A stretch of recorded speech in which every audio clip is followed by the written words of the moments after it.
Monsieur le Premier ministre, chef du gouvernement, Messieurs les ministres d'État, Mesdames, Messieurs les ministres, Mesdames, Messieurs les membres du cabinet du Premier ministre, Mesdames, Messieurs les journalistes, voici un an, jour pour jour, que le Président de la République prenait l'une des premières grandes décisions du début de son mandat, et donc de la nouvelle République, la nomination d'un Premier ministre chef du gouvernement. Quelques jours plus tard étaient nommés les membres du premier gouvernement de cette nouvelle République. Ce n'est peut-être pas la poisse, mais le nouveau gouvernement entre en fonction dans un environnement macroéconomique frileux, morose, car, comme vous le savez, en 2014, le cours des matières premières, dont le pétrole, plonge, chute considérablement, ébranlant sur son passage les économies des États producteurs et rendant des fois incertain la réussite de certains projets d'État. Excellences, Mesdames et Messieurs, un an donc, un an après, Monsieur le Premier ministre va nous parler des 12 mois écoulés, 12 mois pour le gouvernement et son chef au service du Congo et des Congolais. Pour cette conférence de presse, la première, 6 journalistes se sont inscrits sur notre liste. Alain Choungou de TV5, Joachim Banza de la Semaine africaine, Agnès Nyoko de la presse présidentielle, Émile Ngakama des Dépêches de Brazzaville, Joël Hello de Radio Congo et Jean-Pierre Goma de Télé Congo. Excellences, Mesdames et Messieurs, on le dit souvent, charité bien ordonnée commence par soi-même. Je saisis donc cette occasion de prendre la parole le premier, Monsieur le Premier ministre, si vous me le permettez, de vous poser une ou deux questions. En journalisme, on les appelle des amuse-gueules ou des mises en bouche. Monsieur le Premier ministre, s'il vous est posé la question aujourd'hui de savoir qui êtes-vous, d'où venez-vous, quelle sera votre réponse? Je commence par saluer les ministres d'État, tous les membres du gouvernement et naturellement l'auditoire et surtout les journalistes qui ont pris un peu de leur temps pour venir me poser des questions.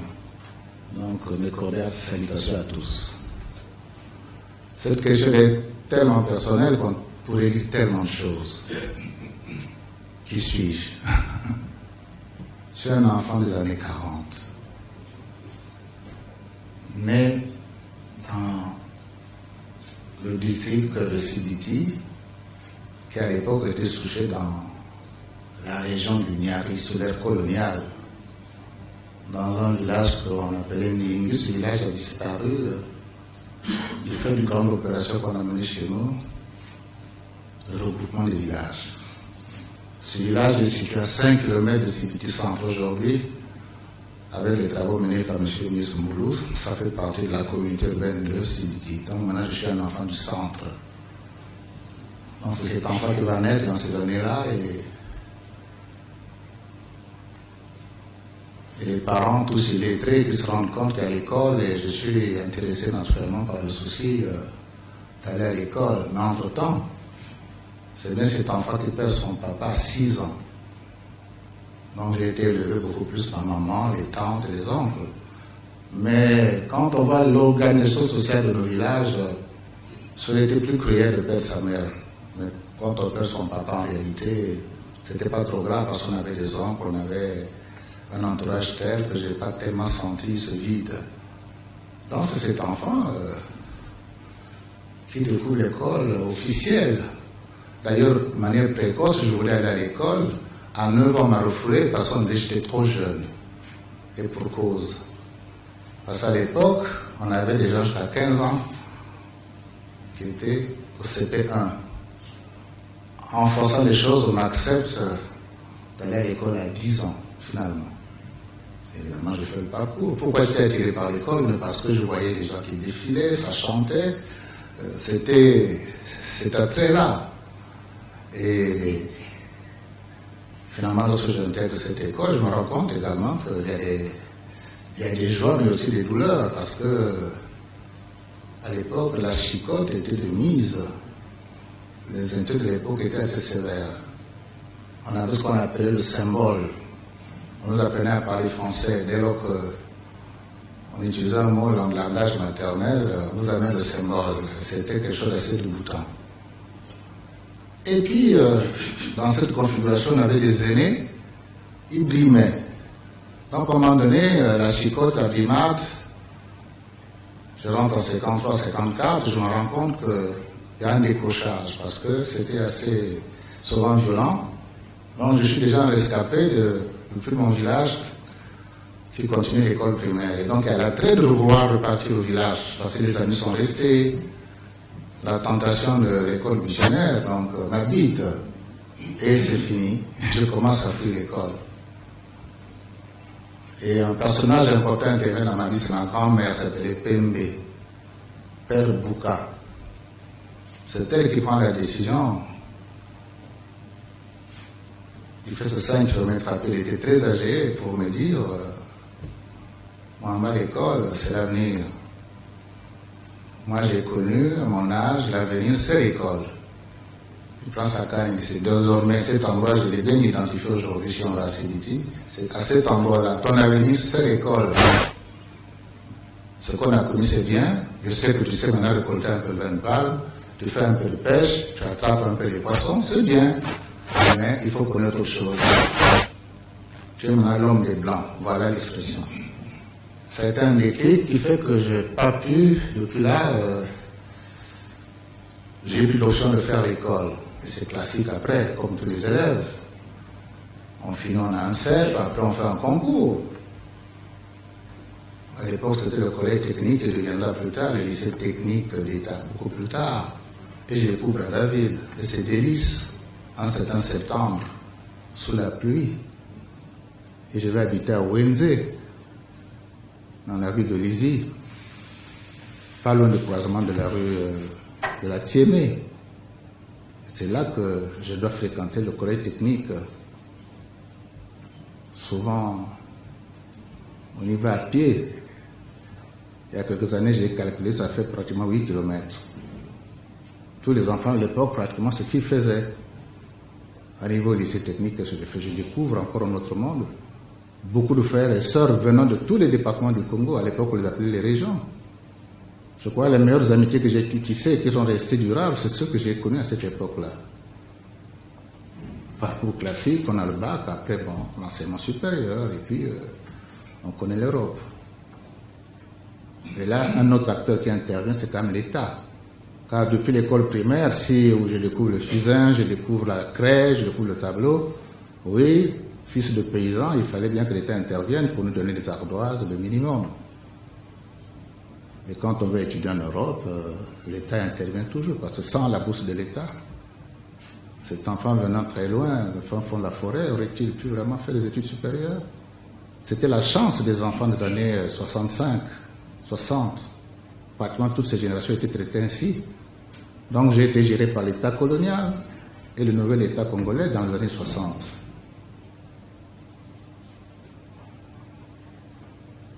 Et c'est bien cet enfant qui va à l'étranger, qui fait les diplômes. Là aussi, c'est classique.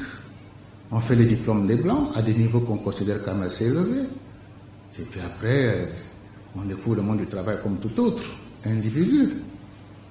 C'est pourquoi je rentre à la Banque centrale où je fais un concours. Les patrons de la Banque centrale à l'époque étaient assez malthusiens parce qu'un concours qui se faisait au niveau de nos 6 États, on n'était que 2 admis. Mon ami Beidi, aujourd'hui disparu, et moi-même, un Tchadien et moi, alors qu'il y avait encore des possibilités de recruter beaucoup de cadres. C'était l'esprit de l'époque. On voulait même s'assurer que le Mwamba admis était en bon terme avec le pouvoir politique local. C'est ça, le contexte. Et puis je fais mon parcours, le secteur de la finance, la banque, tout un parcours, bien entendu. Et beaucoup plus tard, bien sûr, quand on vient travailler, on découvre un autre monde, c'est le monde du travail. Ici au Congo, là aussi on évolue sous des formes diverses, jusqu'à ce qu'on découvre l'autre monde, c'est celui de la politique, du militantisme. On a été naturellement militants dans les associations d'étudiants, comme l'AEC. J'étais même le président de la section Montpellier, la FEANF, où on a rencontré beaucoup d'amis, dont certains ont joué des rôles importants. D'autres jouent encore des rôles aujourd'hui dans les États africains. Donc, c'est bien tout ce parcours somme toute classique, de quelqu'un qui prend sa retraite en 2007. Et puis en 2007, il est à Brazzaville, comme tout le monde. On est dans nos quartiers, jusqu'au jour où un certain 23 avril, bien sûr, 2016, le chef de l'État me sort de mon trou à la limite pour faire de moi le Premier ministre du Congo. Voilà ce qu'est Mwamba. Mais en réalité, quand on voit tout cela, s'il y avait une leçon à tirer, c'est que simplement, oui, c'est bien quelqu'un qui a vécu, qui a connu ce Congo colonial, qui a connu le Congo indépendant, qui a connu le Congo avec ses régimes divers, ses différentes constitutions, ses différents dirigeants. Moi-même, j'étais un acteur, puis ça a fait la politique, j'étais membre du comité central du Parti congolais du travail. Mais en tirant tout cela, peut-être pour nos jeunes générations, l'implication, s'il y avait une leçon à tirer, c'est peut-être d'abord soi-même, nous-mêmes, l'individu. Ça suppose quoi? C'est de l'implication personnelle, de la détermination. La réussite, tout le long, ce n'est pas un cadeau. Il fallait s'impliquer, le goût de l'effort. L'autre acteur, je pense, c'est la famille. Le rôle de l'éduquer ma grand-mère, si elle n'avait pas voulu forcer de me dire que l'école c'est là, je crois qu'elle a même fait un parcours initiatique à l'époque. On est en 54, puisque je la perds en 55. J'ai même la date, 28 août 55. Pourquoi? Parce que maintenant, j'avais quelques bribes pour comprendre, j'ai découvert qu'il y a un calendrier, il y a des mois. Et pour l'anecdote, pour l'époque, nos parents pensaient que l'enfant a réussi. On posait la question, Mwamba, est-ce que tu sais écrire le nom de ton père et de ta mère? Quand tu réponds oui, il dit, ah là là, l'enfant est sauvé. Terminé, il a réussi sa vie. Vous voyez comment c'était assez dérisoire pour les parents. Écrire le nom de sa mère, ça suffisait. Donc l'implication parentale me paraît importante dans la réussite de quelqu'un, en plus de sa propre implication. Et puis un autre acteur qui est arrivé, c'est l'État. L'État est intervenu tout le long d'un tel parcours, par des formes diverses. Et la forme la plus achevée, c'était la bourse quand on fait le supérieur. Donc, le même État aujourd'hui fait appel à Mwamba et naturellement, il est tout à fait normal que je réponde parce que je lui dois beaucoup. Voilà très rapidement ce citoyen né dans un petit village qui découvre la ville, qui a vécu à Ouenze beaucoup plus, le quartier d'origine. En achevant mon quartier secondaire, c'est Bakongo où j'ai vécu des années. Je suis l'enfant du quartier Mbama. Et voilà. Donc c'est un citoyen qui connaît le parcours. Je crois connaître le Congo profond. Je crois connaître aussi l'évolution des Congolais. Je crois connaître le comportement des Congolais, leur rapport avec l'argent, avec la réussite. Je crois connaître un peu la psychologie de mes compatriotes. Voilà, M. Mayela, si tout ça vous suffit pour comprendre qui suis-je. Largement, Monsieur le Premier ministre. Vous l'avez dit tout à l'heure, le 23 avril 2016, le président de la République vous nomme à la tête du gouvernement de la République du Congo. Des questions qui vont donc être traitées aujourd'hui. Je vous l'ai dit, nous avons 6 journalistes, Monsieur le Premier ministre. Nous allons ouvrir notre liste avec Monsieur Joël Hello, chef de service politique à Radio Congo. Avec lui, nous allons parler de la gouvernance et de l'organisation au sein du gouvernement. Monsieur Joël Hello, si vous avez le micro, à vous la parole. Tout à fait. Votre préoccupation liée à cette gouvernance. Sur le Premier ministre, le Congo a une nouvelle constitution et vous êtes l'émanation. L'exécutif est bicéphale. Sous quelle forme vous êtes organisé, Monsieur le Premier ministre? Bien, mais cette nouvelle constitution, je crois qu'elle apporte des réformes importantes par rapport à la précédente. C'est une constitution, pour ce qui est au dialogue de CBT, elle reflète tous les débats que nous avons eus là-bas, en montrant bien qu'il fallait réinstaller le poste de Premier ministre qui avait existé il y a longtemps, pour qu'il y ait un bicéphalisme. Mais un bicéphalisme étagé, où il y a un président de la République au premier niveau, première marche, et un Premier ministre et le gouvernement, la marche d'en bas. Je reviendrai tout à l'heure. L'autre élément nouveau, je crois, dans cette constitution, c'est le fait d'avoir consacré pratiquement le dialogue comme vertu cardinale pour faire marcher le Congo. L'autre élément, en termes d'autres marqueurs, me semble-t-il, c'est l'aspect décentralisation, que le pouvoir désormais puisse être très proche des populations. Ça, c'est les grands marqueurs, je crois, de notre constitution. Donc, dans ce cadre-là, pour ce qui concerne donc le gouvernement, dès lors qu'il est nommé, ce bicéphalisme, comment nous le gérons, comment nous organisons. Je crois qu'il fallait d'abord se rendre bien compte que le président de la République nous a fait confiance. Donc d'ailleurs, c'est l'occasion pour dire à mon nom propre et au nom de tous les ministres qui sont là, de renouveler notre gratitude au chef de l'État qui a pu faire confiance à certains de ses compatriotes de façon souveraine, appelé à appliquer sa politique, rien que sa politique. Son programme a été dévoilé pendant les élections et le gouvernement se sont mis de travail. Donc nous sommes les ouvriers de la République, appelés à travailler pour exécuter le programme du président. Ils n'ont pas une autre ambition que celle-là. Au niveau du gouvernement, naturellement, ou de la responsabilité, ce que dit cette Constitution, en interprétation, le Premier ministre rend compte, il est responsable direct devant le chef de l'État et les ministres le sont direct devant le Premier ministre. En termes de responsabilité, ça veut dire quoi? Il faut qu'il y ait de la cohésion. C'est à la limite une équipe de football. On ne doit pas jouer contre son camp, il faut de la cohésion. Il faut une certaine discipline interne. Parce que tout acte que pose un ministre, le Premier ministre est facilement impliqué.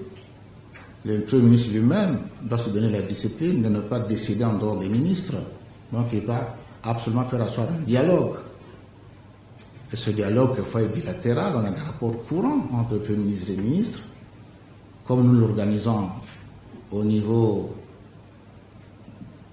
du comité interministériel, comme nous l'organisons au niveau de ce que nous appelons le conseil de cabinet, qui est un organe constitutionnel. De temps en temps, on voit de manière furtive un conseil de cabinet qui se réunit, il est constitutionnel. À quoi ça sert? C'est juste pour tamiser les décisions, préparer des décisions qui engagent le pays, mais n'engagent le pays que lorsqu'elles sont prises au niveau du Conseil des ministres sous l'autorité du chef de l'État. Alors pour que toute cette machine marche, dans la structure du gouvernement actuel, vous rendez bien compte que la Constitution est bien appliquée. Si celui qui a un citoyen qui l'a bien appliquée de manière rigoureuse et claire, c'est bien le chef de l'État lui-même. Le gouvernement qui est là, vous n'avez pas un ministre attaché au président de la République. C'est pour vous dire que le gouvernement est un bloc entier à son service et le président de la République sur son piédestal qui est au-dessus, mais tout en suivant l'action gouvernementale. Donc notre bloc, il faut qu'il soit cohérent et nous avons donc une grande responsabilité. Nous sommes là par sa volonté. Donc on a l'obligation de le rendre compte. Il faut qu'il y ait une fluidité dans les rapports entre les ministres et le Premier ministre. La confiance doit être au rendez-vous. Il n'y a pas de faux fuyants. De même, le Premier ministre avec le président de la République, il faut qu'il y ait une navette, donc l'information doit circuler. Donc c'est comme ça que les choses se passent. Et un an après, je crois, je peux simplement dire que les choses se passent à mon goût, de la plus belle manière. Les ministres voient le Premier ministre quand ils veulent bien, et ils le voient, et le Premier ministre est toujours disponible. Quand j'ai besoin d'un ministre, effectivement, ils le sont toujours s'ils ne sont pas en voyage. Maintenant, comment nous sommes organisés? C'est ça l'organisation selon les textes.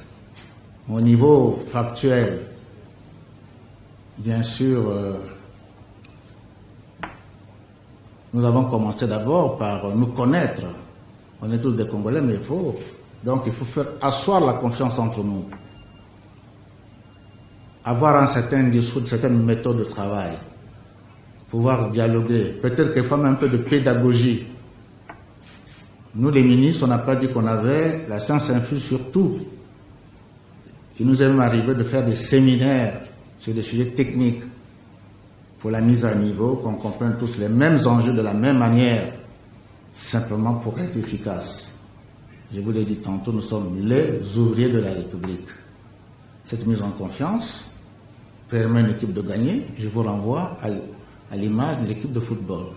Si elle a l'indiscipline, écoutez, c'est difficile de mettre les buts. Voilà en gros comment nous sommes organisés, comment nous procédons, comment nous gérons le Congo, selon les thèmes établis et en même temps selon la manière des êtres humains dans un groupe d'organiser le système pour une meilleure efficacité, optimiser les efforts pour que l'efficacité des uns et des autres soit au rendez-vous, en sachant que notre mission est collective. Monsieur Joël, vous avez travaillé au service de la République. Vous êtes au service donc des Congolais depuis 365 jours, 24 de l'espace. Quelles sont les principales réformes administratives et réglementaires accomplies par votre gouvernement? Bon, si vous me demandez la comptabilité, ça va être un peu difficile parce que je crois dès qu'on arrive, notre premier problème était d'abord de faire un état de lieu, de préciser les rôles des uns et des autres. Le décret nomme les gens avec des termes, il fallait donner un contenu aux tâches de chaque ministre pour éviter des chevauchements. Organiser les intérims, tout ça c'est la recherche de l'efficacité. Donc, lorsque vous avez un gouvernement donc disposé à travailler, eh bien, on a ouvert beaucoup de chantiers. Le premier chantier d'ailleurs, un des chantiers en tout cas qui nous a beaucoup pris du temps, c'est de savoir qu'on avait une nouvelle constitution. Je crois que le premier acte, c'est de nommer le Premier ministre et les ministres. Après, il fallait qu'on fasse vivre la nouvelle constitution en prenant beaucoup de projets de textes, souvent de l'organique, qui consacrent beaucoup de conseils consultatifs. Il y en a 6. On a pu en mettre 4 de manière officielle, parce que adoptés par le Parlement. Peut-être je citerai le dialogue national, je peux citer les femmes, je peux citer la jeunesse, la société civile. Je crois qu'il reste 2, on en a fait 4 sur 6. On venait il n'y a pas longtemps de voter la loi électorale, la nouvelle, qui elle-même procédait d'un dialogue à Ouesso. Ce sont des grands chantiers, ça concerne le ministère de l'Intérieur et la réforme de l'État, notamment au niveau territorial. Tous les autres ministres, dans leur domaine, ont produit un grand travail. Beaucoup de projets de loi ont été rédigés à une cadence que je considère comme importante. Nous n'avons pas fait chômer l'Assemblée nationale et le Sénat. Donc il y a eu beaucoup de textes, je ne cite que ceux du ministère de l'Intérieur, mais il y en a eu d'autres, dans nos départements, dans d'autres. Nous avons eu à prendre un texte important, par exemple concernant le secteur du pétrole, le code, le secteur minier, le secteur pétrolier, beaucoup de codes, beaucoup de textes. Je ne vais pas les citer, d'ailleurs les ministres en temps opportun, ils pourraient prendre la parole à 2 occasions pour toujours aller dans les détails. Donc un grand travail à ce niveau-là. Et puis après, nous nous rendons compte quand on arrive qu'on a beaucoup de lois qui ont été prises sans texte d'application. C'est un très grand chantier. Près de 70% de nos lois votées par le Parlement n'étaient jamais mises en place, n'étaient jamais mises en... étaient quelque peu en veilleuse, sans texte d'application. Ce chantier est ouvert. Depuis, vous constatez qu'en conseil de cabinet, nous les exhumons, on prend des textes d'application. Parce que c'est un vrai gâchis d'avoir 70% de nos lois sans texte d'application. Ce qui ont coûté cher au Parlement, à l'État, au pays, mais sans application. Donc on voit qu'elles sont obsolètes. Donc nous sommes en train d'ouvrir également ce chantier. D'autres textes liés à l'organisation interne aussi, pour le gouvernement, c'est des outils propres de son propre travail. La situation économique étant difficile, il faut donc travailler de manière ordonnée. Nous avons réactivé le comité de pilotage macroéconomique, suivi par M. le ministre d'État, Ndongo. On a réactivé le comité de pilotage pour gérer les urgences, y compris le comité de trésorerie pour gérer la rareté, pour faire une certaine hiérarchisation de la dépense. Tout ça, c'est des outils de travail. Donc voilà un grand texte administratif, beaucoup de textes, je ne pourrais pas les citer tous, mais c'est pour dire simplement qu'on n'a pas du tout chômé pour mettre en ordre, se donner des outils. L'année 2000, le premier mandat, la première année, je dirais, c'est quasiment une année à ce niveau-là qui nous permet de donner, d'organiser les bonnes conditions de départ, sorte de conditions permissives pour faire asseoir et le gouvernement et faire repartir sur des bonnes bases. D'autres textes d'ailleurs assez emblématiques, je citerai un texte important qui va changer la physionomie économique du Congo, c'est les zones économiques spéciales. Ce texte était connu depuis longtemps, on l'a exhumé. Il y a eu un grand travail de navette entre les experts, les partenaires étrangers. Ce texte venait également d'être voté. C'est réellement une avancée pour notre pays lorsqu'il sera mis en œuvre. Donc beaucoup de textes, voilà. Dernière préoccupation, Monsieur le Premier ministre, vous êtes un gouvernement de la rupture et de la vérité. Quelle est votre méthode de travail? La méthode, je crois l'avoir dit, elle procède d'abord de ma propre façon de comprendre le monde. Je vous ai décrit ma jeunesse, ma façon de vivre dans le monde et de vivre avec les autres. Je crois que d'abord, par moi-même, c'est de comprendre que la méthode, c'est de respecter ceux avec qui je travaille. Et j'entends les deux également le même respect. Quand on dit les êtres humains, on a mis la hiérarchisation, mais on est d'abord des bons rapports horizontaux qui doivent être respectés et des rapports verticaux qui également sont absolument nécessaires lorsque vous êtes dans une société qui doit avancer. Ça, c'est la méthode de la mise en confiance, de mieux se connaître et du respect d'autrui, de l'autre. Ne pas manquer de respect à l'autre, surtout quand vous êtes dans une équipe. Et en respectant les rôles des uns et des autres. Ça, c'est la première méthode, de le dire et l'assumer. Le reste, c'est forcément dialoguer, parler. Et comme l'a dit le président, parler vrai. La langue de bois en politique, elle est toujours...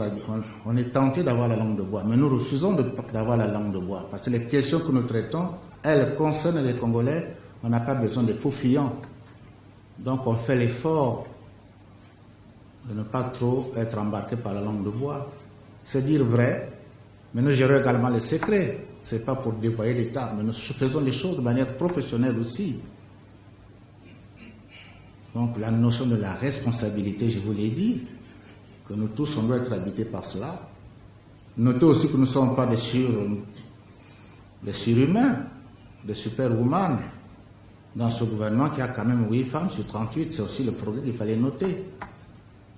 On est des êtres humains qui ont leurs défauts, mais aussi certainement des qualités, si on ne serait pas là, mais qui font l'effort qu'il faut pour servir la République. Et en ce moment-là, c'est une grande responsabilité de travailler pour le bien public, dans un contexte où les mentalités congolaises ont tellement changé que la perception qu'on a quelquefois d'un ministre est quelquefois presque faussée par certains de nos compatriotes. Mais c'est d'abord des citoyens de ce pays qui connaissent le pays, qui sont au service d'une cause, qui sont là en délégation pour une mission bien précise, tout en sachant que tout passe.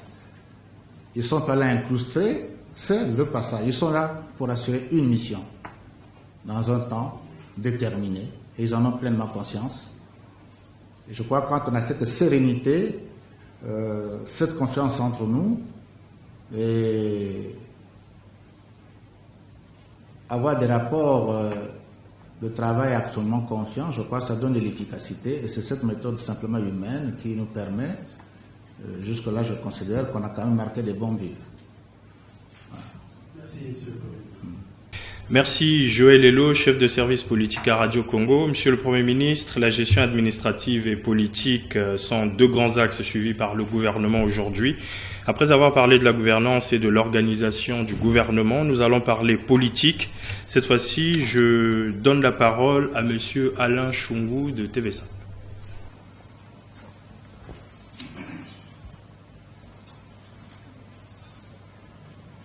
Merci, Monsieur le Premier ministre. Monsieur le Premier ministre, ça fait une année que vous êtes là, et ça fait plus d'une année que les forces publiques sont déployées sur toutes les actions, donc en grande partie du pool, au bout d'une année, de savoir où en est-on aujourd'hui de la situation du pool et comment le gouvernement s'y bat pour sortir du pool dans cette situation. Merci. Bon, la situation du pool, là aussi sans langue de bois, M. Chongo, mais elle est encore là puisque une bonne partie, et ce n'est que des informations que me donne M. le ministre de l'Intérieur, ça concerne quoi? À peine le cas du territoire du pool. Il faut de la clarification là-dessus. Je l'ai dit en d'autres temps aussi, sur d'autres antennes, que bien sûr, dès lors que, même si c'est tout petit, que cet endroit-là pose problème, c'est tout le Congo qui a un problème. Donc, le problème de poule, voilà un peu plus d'un an, que depuis avril de l'année dernière d'ailleurs, que nous sommes dans cette situation. Des efforts ont été faits pour justement sécuriser une bonne partie, je dirais, voilà, les 3/4 de poule. La vie, je ne dis pas qu'elle est parfaite, mais elle est à peu près acceptable. Mais il y a un endroit où cela pose problème. Je crois que les efforts ont été faits pour éviter qu'il y ait des dégâts énormes. Nous savons qu'aujourd'hui, il y a des gens qui ont quitté certaines localités. Une bonne partie se trouvait ici à Brazzaville et d'autres dans les régions des départements voisins. Le gouvernement n'est pas resté inactif, comme beaucoup le disent. Les forces de l'ordre, vous savez qu'on était interpellé à l'Assemblée nationale. Le ministre de la Défense, le ministre de l'Intérieur ont parlé. Ils ont dit des choses. Ce discours reste totalement valable aujourd'hui. Surtout pour noter que les forces publiques qui sont là-bas ne sont pas allées pour martyriser les populations. Bien au contraire, c'est pour bien les sécuriser. Mais dans un contexte difficile, on vous a dit que c'était une forme de situation asymétrique. Parce que ce que veut ce bandit dans la forêt, c'est de piéger le gouvernement, mais il ne pourra jamais nous piéger. La petite partie, le quart où nous avons nos concitoyens là-bas, pour lequel, moi, celui qui vous parle, j'ai beaucoup de parents aux poules. J'ai des enfants aux poules. Je considère que le pôle, c'est chez moi. D'ailleurs, c'est un département frontalier au mien. Si vous avez compris, je suis là, les Koumou, né par là-bas. Il y a une frontière. Donc, on sent les conséquences de ce département de pôle sur les autres départements. Je peux vous le dire. On a des éléments. Donc, en tant qu'individu, c'est quelque chose qui m'afflige de savoir. Vous avez dû voir que Mme Nicolo, notre ministre de la Santé, a dû envoyer ce service pour retirer un certain nombre d'enfants qui étaient très malnutris. Donc, il reste là quelque chose de résiduel qui pose problème. Il reste encore des gens qui, venus dans Brazzaville, ne sont pas totalement traités comme nous aurons voulu, mais ils ne sont pas du tout abandonnés. Et donc, la question du pool, on a dit également, celui qui pose ces actes, il est poursuivi. Parce qu'on considère qu'il avait posé des actes vérifiables. Brazzaville Sud était tout à fait en émoi à l'époque. Les services avisés de l'État considèrent que Toumi et les siens est responsable de cette situation. Donc il est poursuivi par un état de droit. Au lieu d'assumer, il préfère fuir et poser des actes, faire du terrorisme, s'attaquer à tout, couper les ponts, attaquer à l'improviste le fort de l'ordre. Et c'est ça qui se passe. Parce qu'il veut mettre le gouvernement à genoux. Il ne le fera jamais. Il y en a qui disent que ça prend beaucoup de temps. Mais oui, ça prend du temps, je le déplore, mais nous ne voulons pas mettre la méthode forte parce que c'est là le piège. Ce serait d'amener une force organisée tellement puissante, alors les effets collatéraux, ce serait beaucoup de morts, et qu'est-ce qu'on ne va pas dire? Connaissant la psychologie de certains de mes compatriotes du pôle, bientôt on va parler de génocide. C'est le piège que veut tendre Toumi, la République. Non, on ne veut pas tomber dans ce piège. C'est long, mais nous y travaillons. Et je peux vous dire que Toumi sera vaincu. Pour l'heure, il n'y a pas la peine de mort au Congo. Il doit avoir le courage de se présenter aux forces de l'ordre, qu'il soit jugé. Il aura un procès public.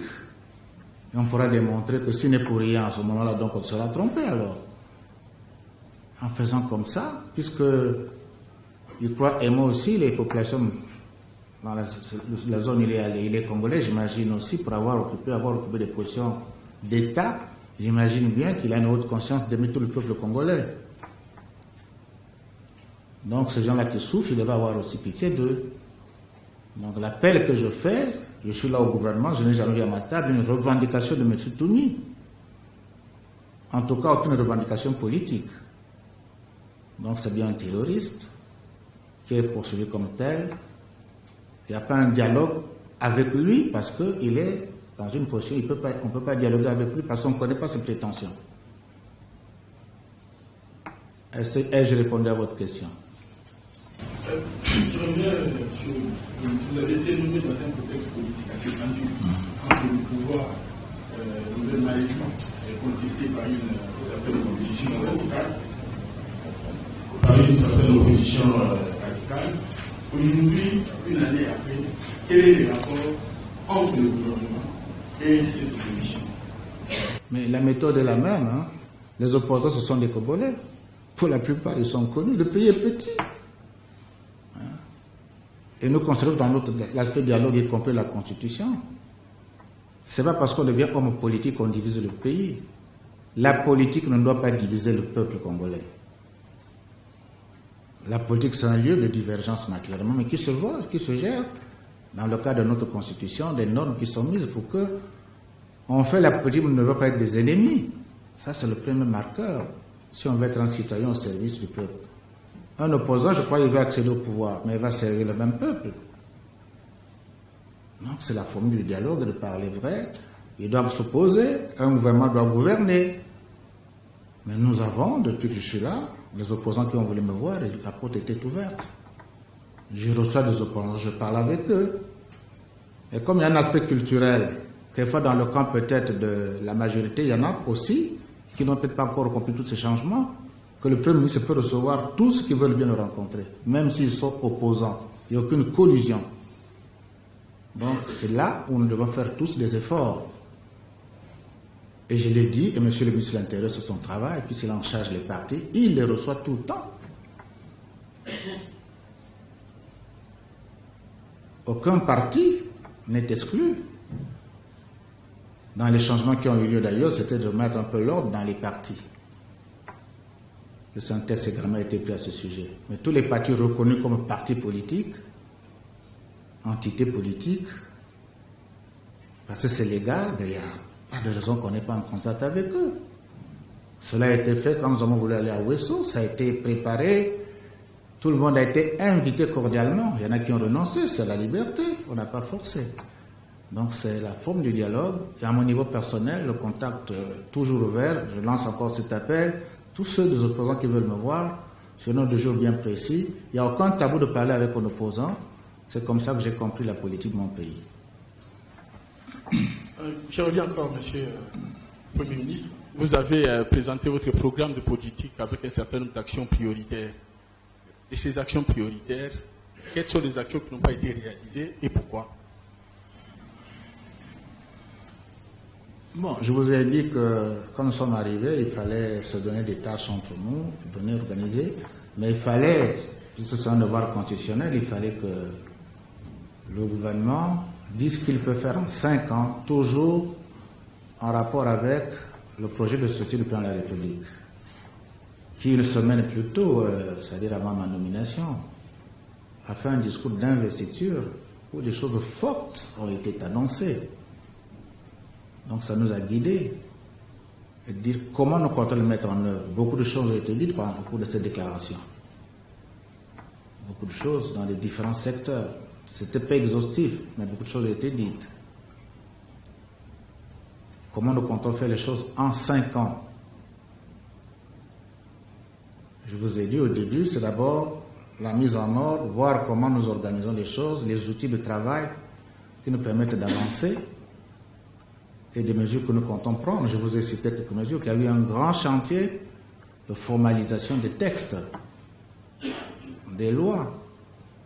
Car c'est le rôle d'alimenter l'Assemblée et le Sénat.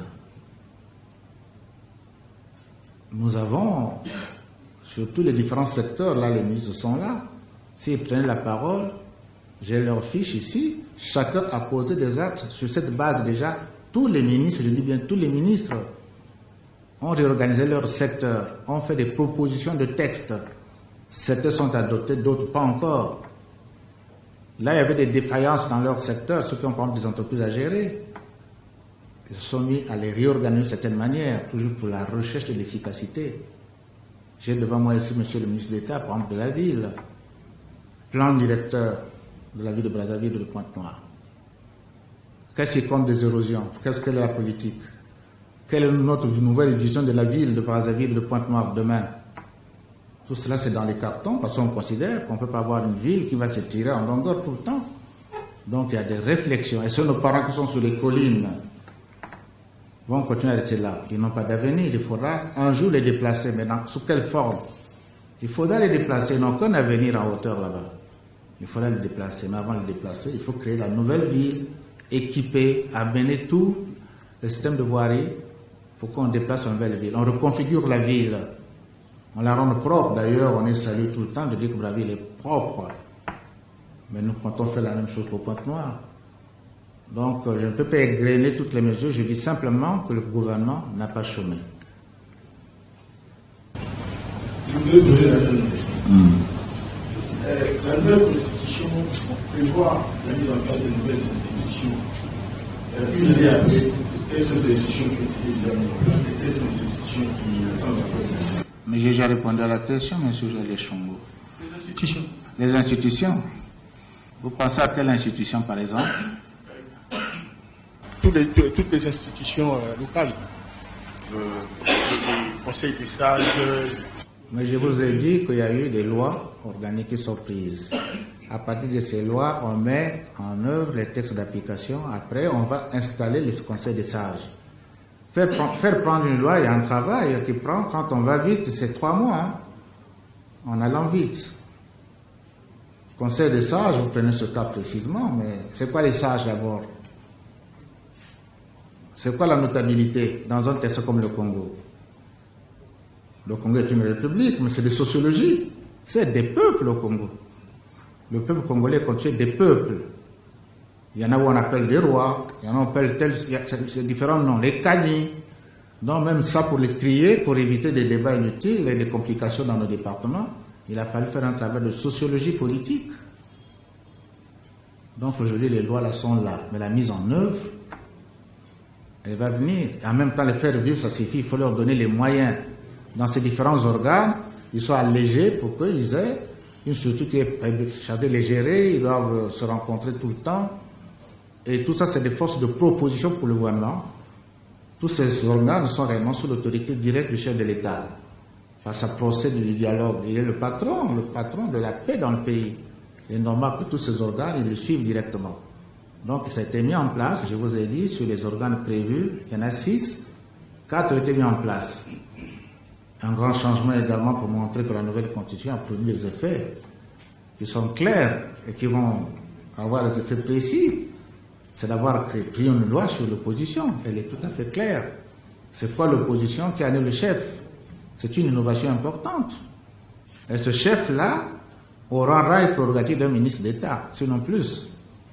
Donc c'est un grand patron de l'opposition qui est reconnu comme tel, consacré selon les règles bien précises qui sont dans la loi.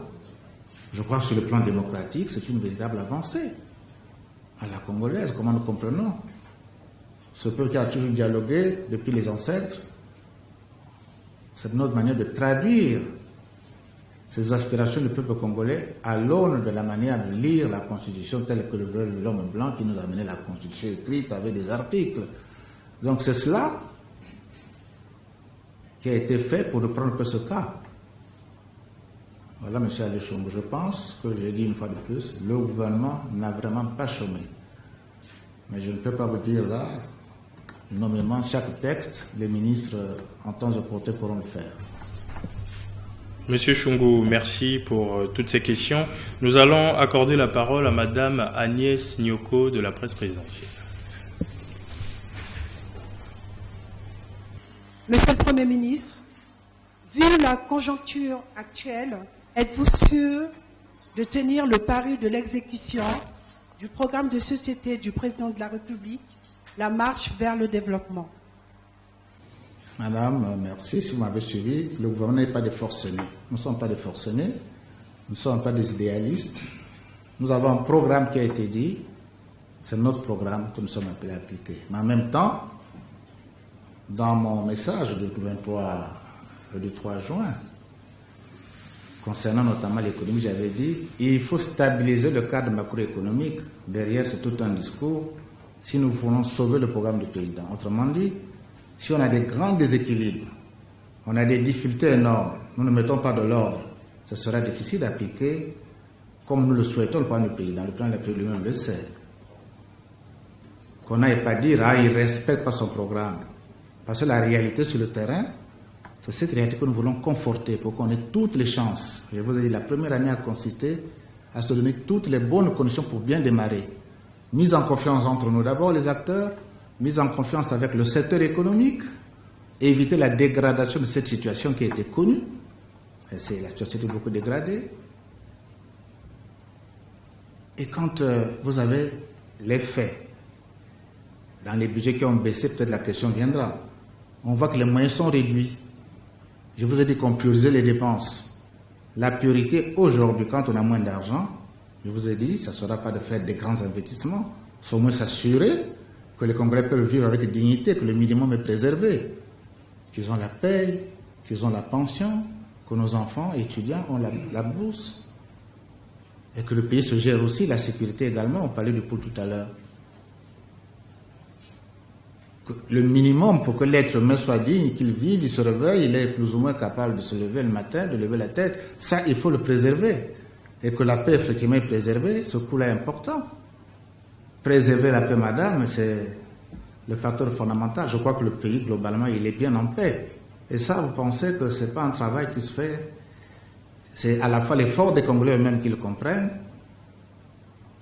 quelquefois les velléités de vouloir faire du désordre, profitant de la crise, mais il y a des Congolais plus lucides qui savent qu'il y a la difficulté et on va les amener à prendre des mesures. Nous sommes en train d'étudier des mesures avec le ministre d'État, donc c'est le rôle, le ministre d'État, chargé de l'économie, pour dire oui, le programme est là, certaines missions seront appliquées. D'ailleurs, la première application déjà, malgré la crise, je ne vous ai pas des zones économiques spéciales, vous vous rendez compte de l'implication qu'il y a derrière cette mesure, c'est beaucoup de choses. C'est beaucoup de choses, c'est beaucoup de travail. Ça sera mis en œuvre, j'espère bien, d'après les informations que nous avons avec les partenaires. Avant la fin de l'année, les travaux devraient démarrer. En régime de croisière, les zones économiques spéciales pourraient produire quand même 100 000 emplois. Et bien d'autres choses. Nous avons Maluku qui a été bloqué, désormais c'est fini. Le ministre Bouya est bien placé pour le dire.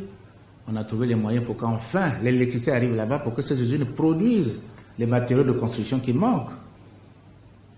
Et de bonne qualité, les prix pourraient baisser de pratiquement 40%. Des matériaux de très bonne qualité qui sortiraient juste là, à 60 km en amont de Brazzaville. Donc certaines choses se font.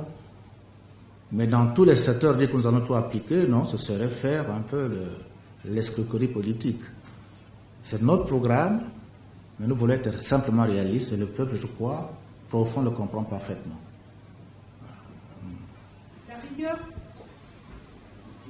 La rigueur prônée par le président de la République lors de son investiture le 16 avril 2016, en mesurez-vous les effets? La rigueur, c'est une attitude qu'il faut avoir.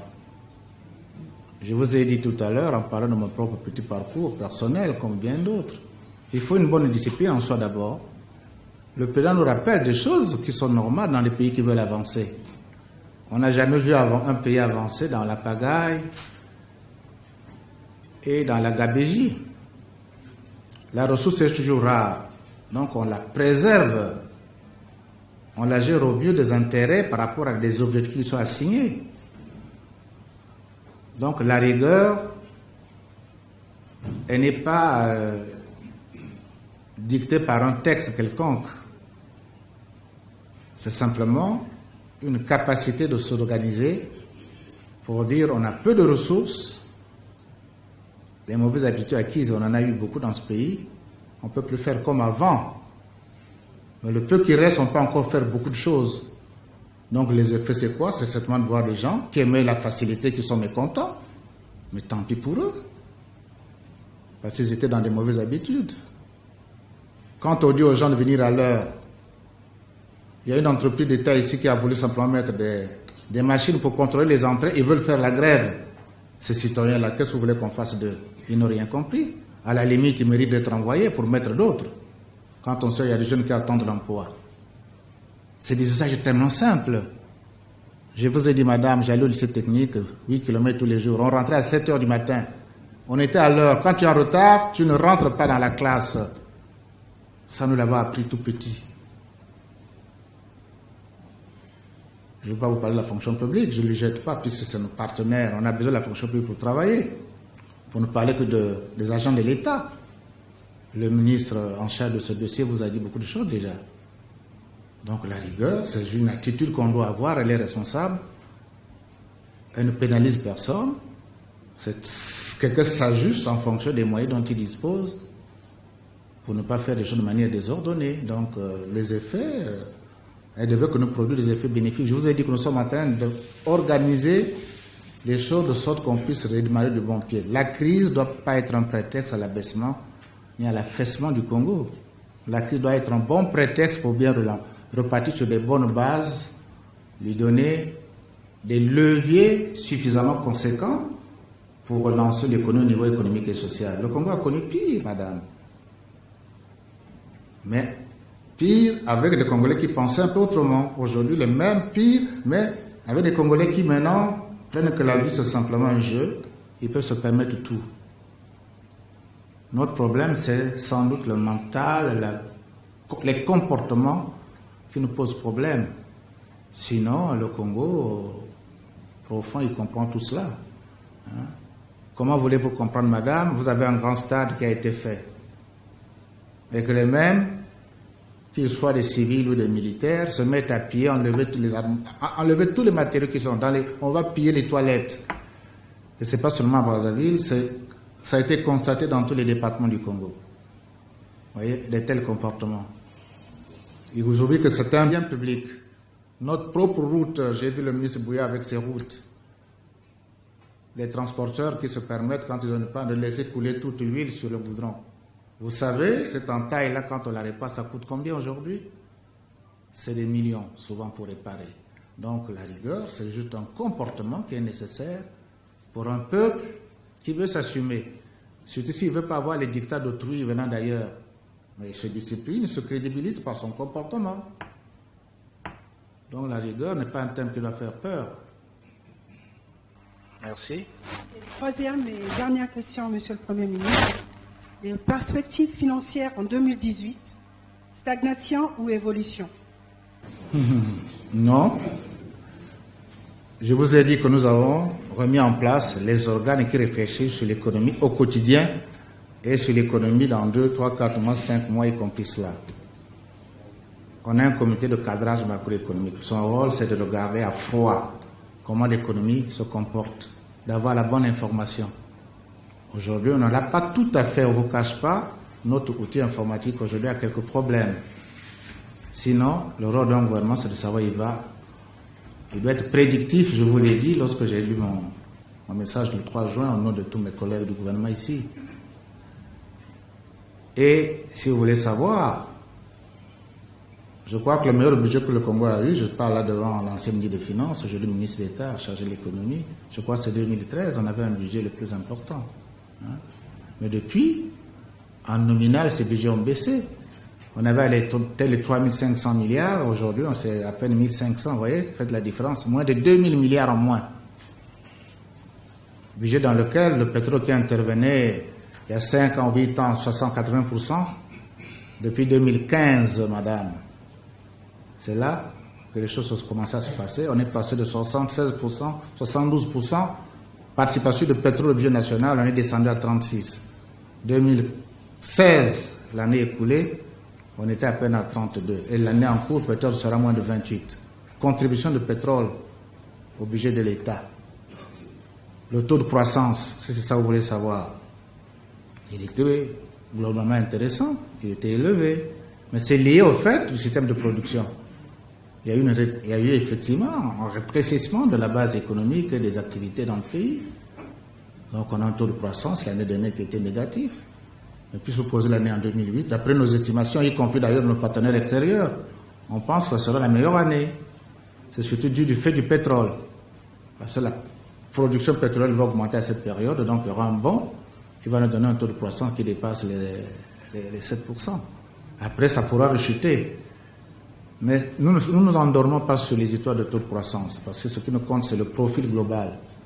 L'économie congolaise, en 2017, elle est en difficulté, mais c'est une année de réparation, de se donner les outils pour bien démarrer, je vous l'ai dit. On devait avoir l'année 2018 avec une meilleure vision. 2019, on commence à bien rétablir les équilibres, et puis au-delà, on va bien préparer l'avenir. En ce moment-là, on peut commencer à poser, reprendre avec certains types d'investissements que nous ne pouvons plus faire aujourd'hui. Donc, il y a vraiment de l'espérance et de l'espoir. Mais à condition que ce qui se fait aujourd'hui se fasse. Comme on avait dit quelque part, ne pas rater les débuts, madame. C'est cela, c'est ce que nous sommes en train de faire. Il y a des choses importantes qui se font, qui ne sont pas visibles. Parce que les grues ne bougent plus, parce que les gros camions, vous ne les voyez plus bouger. Mais il y a un petit frémissement. Il y a quelques travaux qui nous gênent sur la route Sotino-Brazzaville, quelques travaux. Le ministre Bouyassé, il va démarrer quelques travaux dans ce niveau-là. Au niveau des érosions, on essaie au moins de parer au plus pressé pour endiguer, aussi bien en Penoir qu'ici, pour éviter la dégradation. Mais je vous ai dit, avec les érosions, la composition de Brazzaville, le pays de sable comme Pointe-Noire, il faut réfléchir sur le long terme. Sinon, nos villes seront invivables. Donc, il y a des possibilités pour le pays de relancer l'économie, de redonner de l'espérance et surtout, donner de l'emploi aux jeunes. Mais ça se prépare maintenant. C'est pourquoi vous verrez très peu de grands projets parce qu'on est en train de préparer les bonnes conditions de démarrage en 2008, qui sera une année en termes de taux de croissance. C'est une année qui va donner un taux de croissance de loin très élevé, mais qui va à nouveau chuter selon nos prévisions. On n'est que dans les prévisions, nous ne sommes pas des devins. Toutes choses égales par ailleurs. Pour qu'on ait une base économique étriquée, pour peu que M. le Président des États-Unis veuille bien exploiter le gaz de schiste, vous voyez, ça vient encore perturber le jeu. Donc nous sommes nous-mêmes liés à beaucoup de décisions qui ne dépendent pas de nous. C'est pourquoi l'idée de faire de la diversification sur des secteurs dont nous avons le contrôle, c'est la bonne décision, la bonne démarche dans le long terme, le moyen et le long terme. Et on s'y emploie. Tous les tests qu'on prend aujourd'hui, c'est de bien restituer l'économie dans ce sens pour que le secteur agricole, le secteur touristique et tous les autres secteurs que nous pouvons maîtriser de certaine manière puissent assurer l'activité pérenne tout en ayant de la compétitivité parce qu'il faut qu'on vende nos services par rapport à d'autres et nos produits pour conserver les emplois et le pays peut nourrir. Ce pays a des potentialités énormes. Or, elles ne sont même pas exploitées même pas le 10e. Donc, on a toute une marge importante pour bien faire les choses. Le secteur agricole, madame, tout ce qu'on importe comme poulet. Je suivais une association de consommateurs l'autre jour. Bon, très critique vis-à-vis du gouvernement, c'est son droit. Mais justement, on a assez parlé par l'agriculture. Il va falloir désormais, d'ailleurs nous-mêmes les ministres nous demandent de faire un peu d'agriculture. Je ne sais pas faire, mais certainement je ferai tout pour utiliser la main-d'œuvre d'autrui. Je ne l'exploiterai pas les autres, mais je m'arrangerai à avoir quelques 2 hectares. Moi, je ne sais pas être agriculteur à mon âge, mais j'utiliserai certainement des gens pour le faire. Donc, tout ça, c'est pour que nous ayons des secteurs que nous pouvons contrôler. Mais même l'agriculture, c'est un secteur très dangereux et fragile. Vous avez écouté le prix du cacao aujourd'hui, la Côte d'Ivoire et le Ghana, comment ils sont en train de... Mais il faut savoir qu'il y a des cycles, mais l'économie, c'est tout cela. Donc, madame, je vous fais partager qu'il y a de l'espérance dans ce pays, il y a des possibilités. Nous avons simplement besoin d'avoir de la cohésion à tous les niveaux, au niveau social, au niveau politique et au niveau de ce qu'on a appelé dernièrement le vivre ensemble. Autre question, madame? Non, c'était sa dernière question, Monsieur le Premier ministre. Nous allons à présent accorder la parole à Monsieur Joachim Banza de la Semaine africaine. Avec lui, nous allons parler des questions sociales. Merci, Monsieur le modérateur. Monsieur le Premier ministre, ma première question dans le cadre social va nous emmener en dehors du pays. Vous avez effectué une visite de travail à Cuba. En dehors des questions qui rentrent dans le cadre de la coopération qu'on sait dynamique entre le Congo et Cuba, vous avez abordé la situation des étudiants congolais. Alors, quels sont les problèmes auxquels nos enfants, nos étudiants sont confrontés là-bas et quelles décisions avez-vous prises pour pouvoir les résoudre? Bien, c'est vrai, je me suis rendu à Cuba sur l'invitation du président cubain et mon voyage est validé par M. le Président de la République. Donc, je suis allé avec le ministre en charge de l'enseignement supérieur et en charge de la santé. Nous avons plus de 2000 étudiants, puis d'autres acteurs aussi, quelques agents de la force publique en formation là-bas, des médecins qui sont dans le perfectionnement. Donc, on a une bonne population là-bas, notamment celle des jeunes. Il n'y a pas de problèmes majeurs, c'est des problèmes courants liés justement au contexte. Nous avons signé des accords, et beaucoup d'accords avec Cuba d'ailleurs, et nous l'avons dit, il va falloir qu'on les applique souvent. On a signé beaucoup d'accords, mais on n'a pas toujours appliqué certains. Dans le cadre de ce voyage, c'était de faire le point avec nos amis cubains, toujours opération vérité. Parce que nos enfants, ils sont là-bas.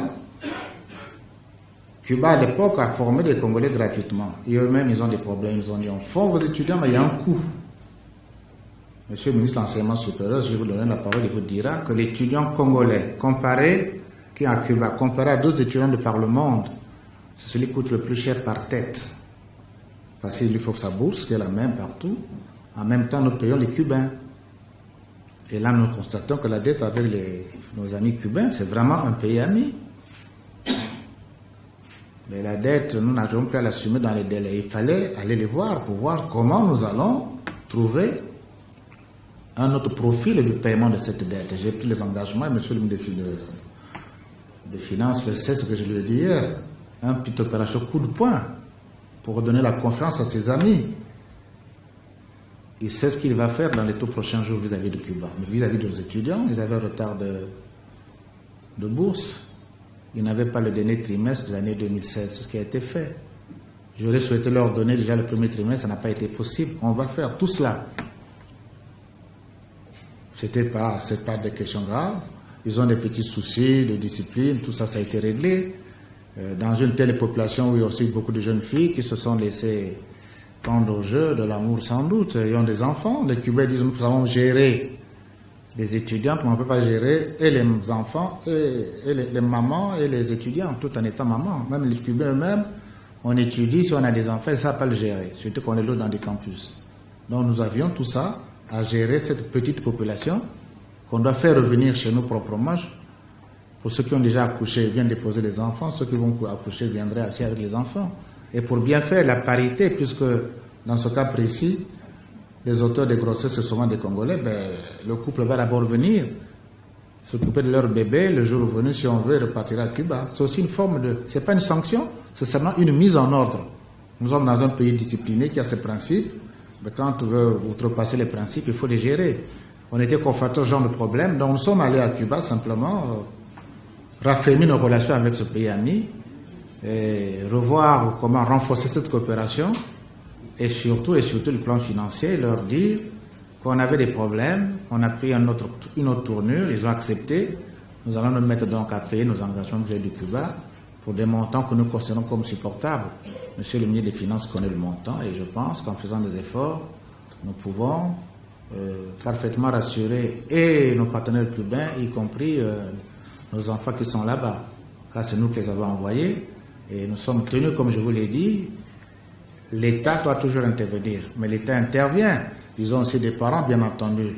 J'ai bien pu me rendre compte que les parents aussi, ils continuent à intervenir pour aider leurs parents. Mais les parents, ils ne sont pas tous à niveau égal. Il y en a qui ont des parents qui ont un peu plus de moyens, d'autres non. C'est pourquoi l'État lui-même, il considère qu'il est responsable de ses enfants, Et il ne doit pas baisser les bras parce que nos amis cubains n'ont pas forcément de gros moyens, il ne faut pas les handicaper. Et il y va de la crédibilité de notre diplomatie et de la crédibilité de la parole du Congo. Merci, Monsieur le Premier ministre. La deuxième question nous ramène au pays. À l'occasion du 1er mai, la fête du travail, les syndicats se sont fait entendre et ils ont demandé que le gouvernement ne touche pas aux avantages accordés aux fonctionnaires en prenant prétexte de la crise. Quelle réponse ou quelle assurance donnez-vous aux syndicats? Et deuxième volet de cette question, c'est par rapport aux retraités. Il y a des retraités à la caisse de retraite des fonctionnaires, par exemple, qui accusent de 4 à 5 mois d'arriérés de pension. Alors, Monsieur le Premier ministre, est-ce que c'est un dossier qui préoccupe votre gouvernement et quelles mesures êtes-vous prêt à prendre pour pouvoir soulager ces compatriotes? Je crois que si nos compatriotes, quelle que soit la couche sociale qu'on puisse prendre, je vous ai dit d'entrée de jeu que la préoccupation du gouvernement, pour ce qui concerne ses responsabilités, c'était au moins que la paye des Congolais, pour ces travailleurs à lui, puisse être assurée, que les pensions, les bourses, etc., et les franges des populations fragiles, parce qu'on a mis en place une politique de soutien aux populations, aux familles les plus pauvres. Que ça, il faut les soutenir, y compris avec l'appui des partenaires extérieurs, qui quelquefois apportent plus d'argent que nous, mais nous avons quelquefois la contrepartie congolaise qu'on n'arrive pas à payer. On discute avec eux pour qu'au moins on maintienne cela. Donc les retraités compris. Naturellement, ces derniers temps, on a constaté qu'on commençait à accumuler des arriérés et des retards. Pour ce qui est des fonctionnaires, vous savez bien qu'il y a eu la revalorisation du poids d'indice. Le gouvernement a tenu parole. Je pourrais même presque dire à notre corps défendant, parce que dans le contexte, on aurait pu simplement dire à nos compatriotes, écoutez, contentez-vous du point d'avance, le reste viendrait quand il y aura une véritable embellie. Aujourd'hui, c'est fait, je crois qu'il faut reconnaître, ça a été tenu. Nous avons eu un nouveau test qui met le dialogue national, social, dont je suis le président, et le vice-président, c'est monsieur le ministre en charge du travail, le ministre Émile Rousseau. Nous avons tenu notre premier conseil, qui était de très bon niveau, en même temps très bon climat. On n'a pas caché les choses, on leur a dit la situation est vraiment difficile. Ils avaient quelques revendications qui sont de notre âge en tenant compte du contexte. On leur a dit, ce que vous demandez n'a aucun sens. Le gouvernement peut aller dans la démagogie. C'est comme on a dit avec les étudiants. S'ils me demandent aujourd'hui d'augmenter par exemple la bourse, je refuserai. Parce qu'ils auront un droit que je ne peux pas appliquer. Ça fait démagogue, ça. Hein? Je n'accorde que ce que je peux faire. C'est pareil avec les travailleurs. S'il y a un peu du retard, oui, on peut le comprendre. C'est lié au fait que dans l'organisation de la dépense, la recette étant devenue rare, et bien évidemment, même les fonctionnaires sont payés, tous ne sont pas payés le même jour. Parce qu'on sent que la recette est devenue assez restreinte. Mais ils sont quand même payés. En zone CEMAC, puisque nous sommes aussi une communauté avec les mêmes principes, les mêmes critères de convergence, il y a des pays où ils n'arrivent même plus à faire la paye. Nous n'en sommes pas encore là. Et on fait tout pour qu'on n'en arrive pas là. Donc, jusque-là, je ne vois pas quel est le droit formel des travailleurs qui n'a pas été tenu. En tout cas, pour ce qui est des droits reconnus. Maintenant, les nouvelles revendications, et nous avons ce problème avec, par exemple, les universitaires. Monsieur le ministre de l'Enseignement supérieur en sait beaucoup avec ses professeurs, et d'autres d'ailleurs, qui veulent faire des grèves parce qu'ils n'ont pas les heures supplémentaires. C'est sans doute dû, puisque ça a été accepté comme tel.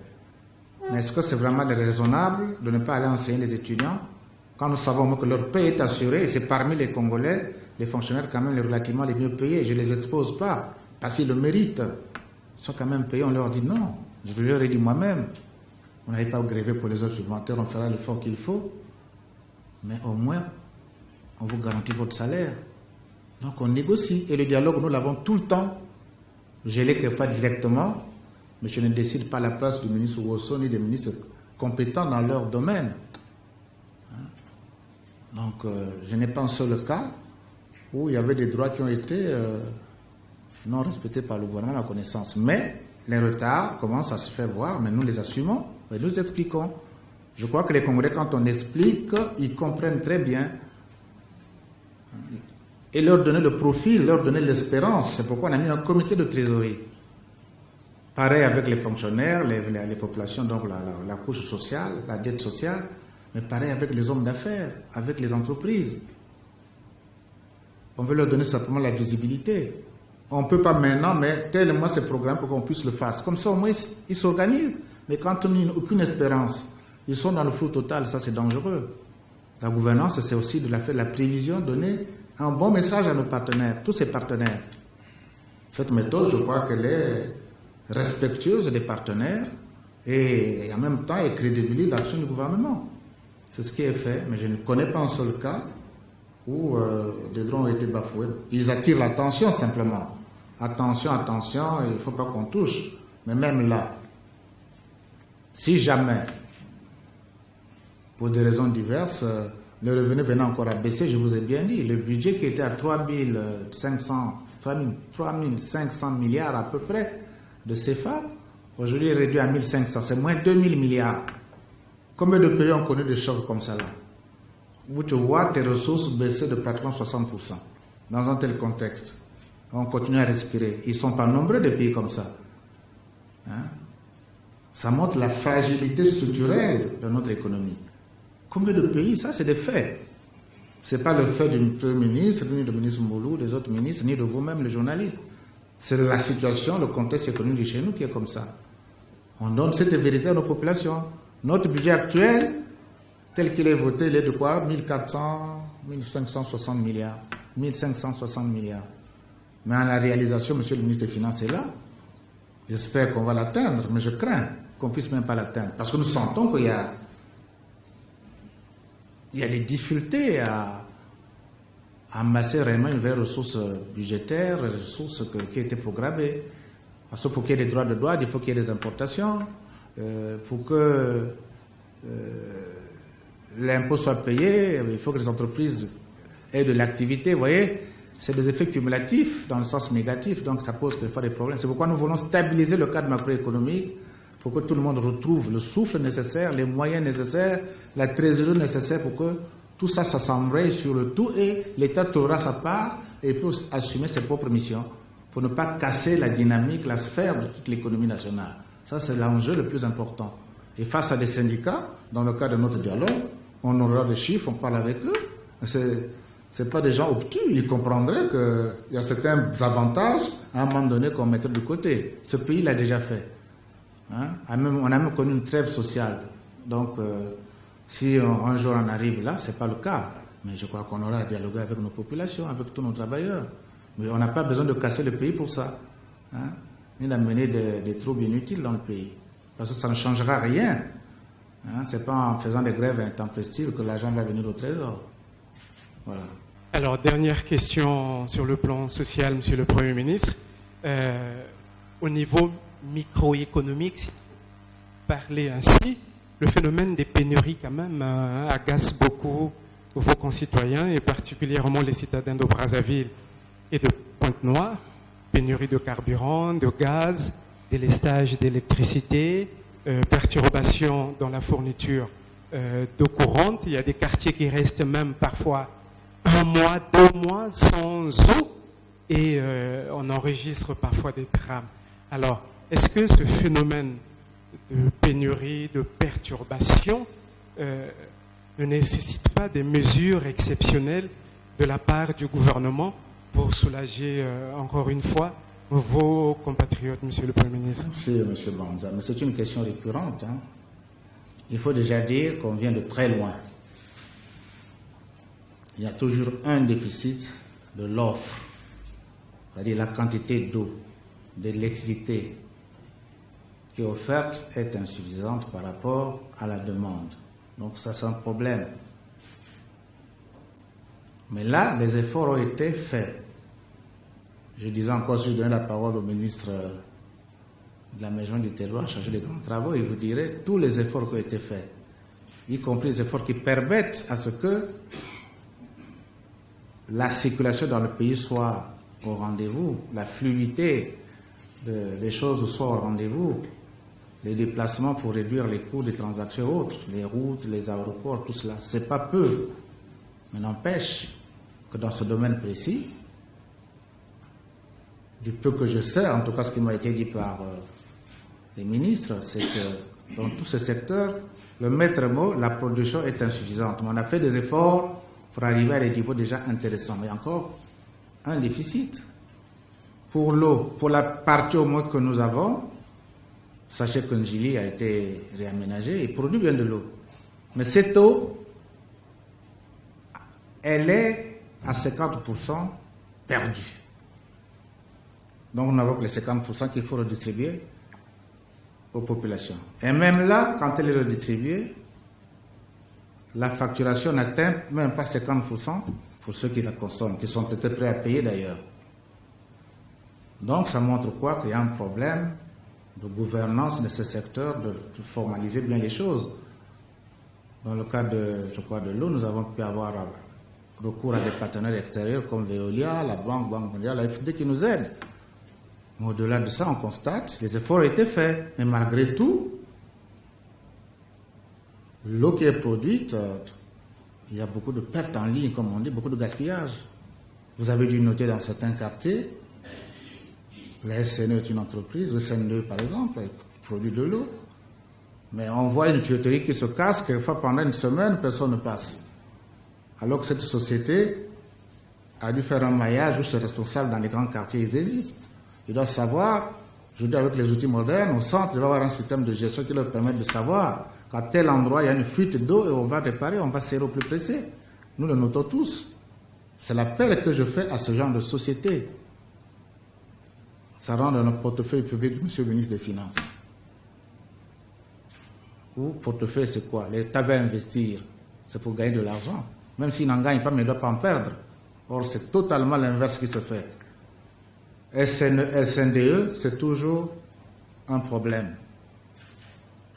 Depuis des années, ça ne peut plus continuer. Donc, le déficit en eau, il est réel. C'est dû donc à des dysfonctionnements qu'il faut traiter. Les mesures doivent être prises. Pour l'électricité, c'est exactement pareil. Je crois que c'est 691 000, ça dépasse autour de 700 MW aujourd'hui, c'est peu. Surtout s'il y a la zone économique spéciale et d'autres besoins, le pays se développe davantage, on a encore besoin d'électricité. Mais on est parti de très loin. C'est multiplié, c'est pratiquement multiplié par 8 le peu qui a été fait. Mais malheureusement, c'est encore insuffisant. Les efforts ont été faits. Je venais de Ouesso dernièrement. On va leur produire l'électricité, ils ont 19 MW. Ils ne peuvent consommer que quelquefois 3-4. Donc il y a la marge pour qu'une activité s'installe à Ouesso pour consommer toute cette électricité qui est produite désormais. La ville de Ouesso, je considère que c'est un de nos départements, un des chefs-lieux de département,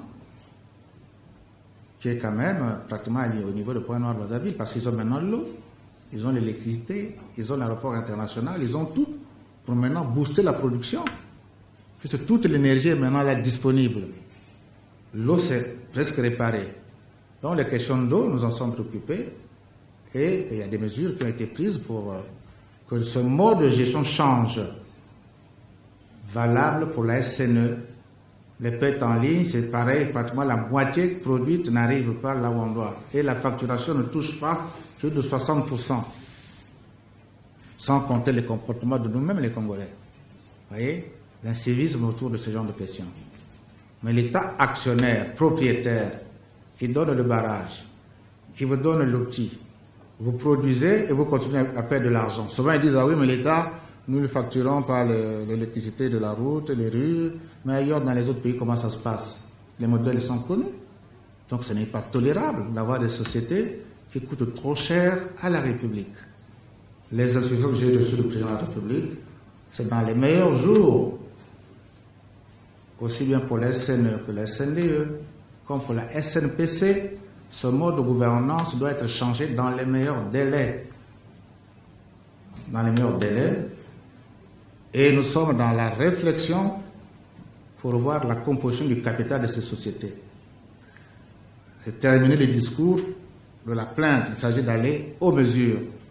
en espérant que cette fois-ci, on va redonner de l'efficacité. Il ne s'agit pas seulement de changer les hommes comme ça, mais de leur donner un autre cadre de travail. SNE, SNPC, SNDE, cette gouvernance, elle ne marche pas. Elle doit être changée dans les meilleurs délais et les ministres concernés le savent. Et ça doit se faire avant qu'on ait la fête nationale du 15 août. Donc c'est très imminent. Voilà. Monsieur le Premier ministre, nous accordons la parole à Monsieur Jean-Pierre Goma de Télécongo. Avec lui, nous allons parler de la situation économique et financière. Monsieur le Premier ministre, c'est assez délicat de revenir sur les aspects économiques, d'autant plus que vous avez partiellement répondu à quelques-unes des questions. Mais je rappelle que le 23 avril, vous êtes responsabilisé par le chef de l'État, Premier ministre.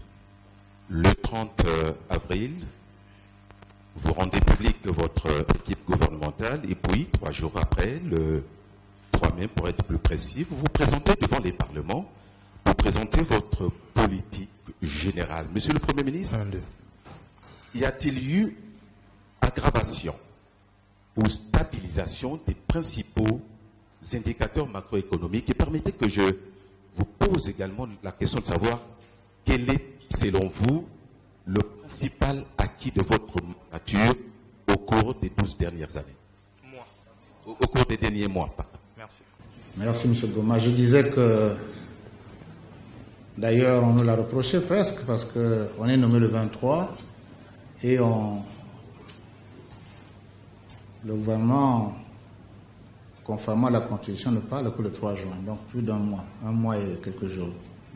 Ailleurs, quand on nomme un gouvernement, bon, c'est pratiquement la semaine, on est devant l'Assemblée, on parle. Mais pourquoi c'est lenteur? Peut-être une raison personnelle, j'étais un peu déconnecté quand même des affaires, il faut avouer. Hein. Un retraité à 2017 qui est chez lui, il faut qu'il ait la bonne information. C'est honnête, non? Le temps de s'informer, de connaître les ministres, chacun dans son domaine, qui c'était son nouveau, d'avoir à peu près la bonne information avant d'aller parler au peuple, par devers les députés, ça a pris un peu de temps. Ce temps m'a permis de comprendre que la situation du pays, je vous l'ai dit, nous sommes nommés en avril, nous sommes en juin. Mais les indicateurs, je crois que je peux avoir un chiffre ici assez parlant. C'est à partir de 2015 que les choses commencent à se dégrader. Je l'avais sur la base des informations reçues des organes officiels du ministère des Finances, le secteur de la Banque centrale pour ce qui concerne le secteur monétaire, le ministère de l'économie, avant d'aller me prononcer, des services de la Caisse congolaise d'amortissement, pour comprendre que le taux de croissance, comme je l'ai là, il avait commencé à se dégrader. Hein? Donc, il fallait au moins le dire, l'état des lieux, ce n'est pas un bilan de dire, attention, 2016 est déjà en difficulté parce que depuis 2015, la situation avait commencé à s'inverser, puisque le budget, pour votre gouverne, M. Goma, vous voyez, le budget 2014, simplifié, on a 2800 milliards, en 2015, on a 1503 milliards. Vous voyez le manque à gagner? 1200 milliards de moins. C'est un choc énorme.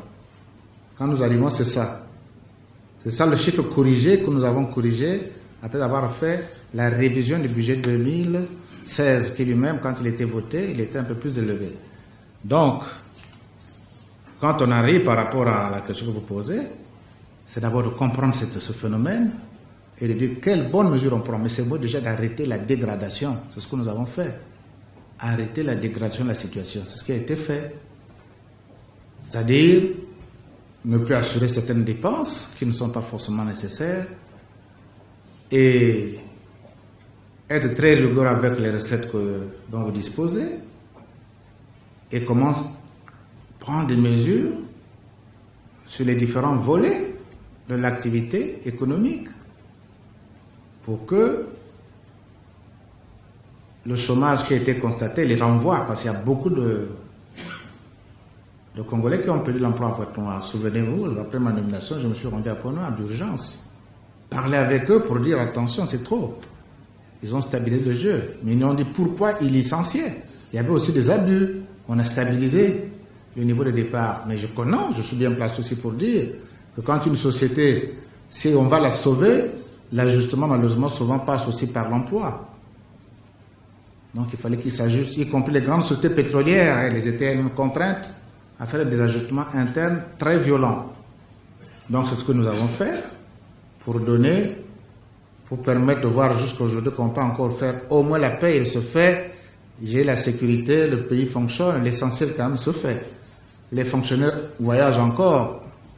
Ça parce qu'on a stabilisé, on a donné un certain profil à la dépense.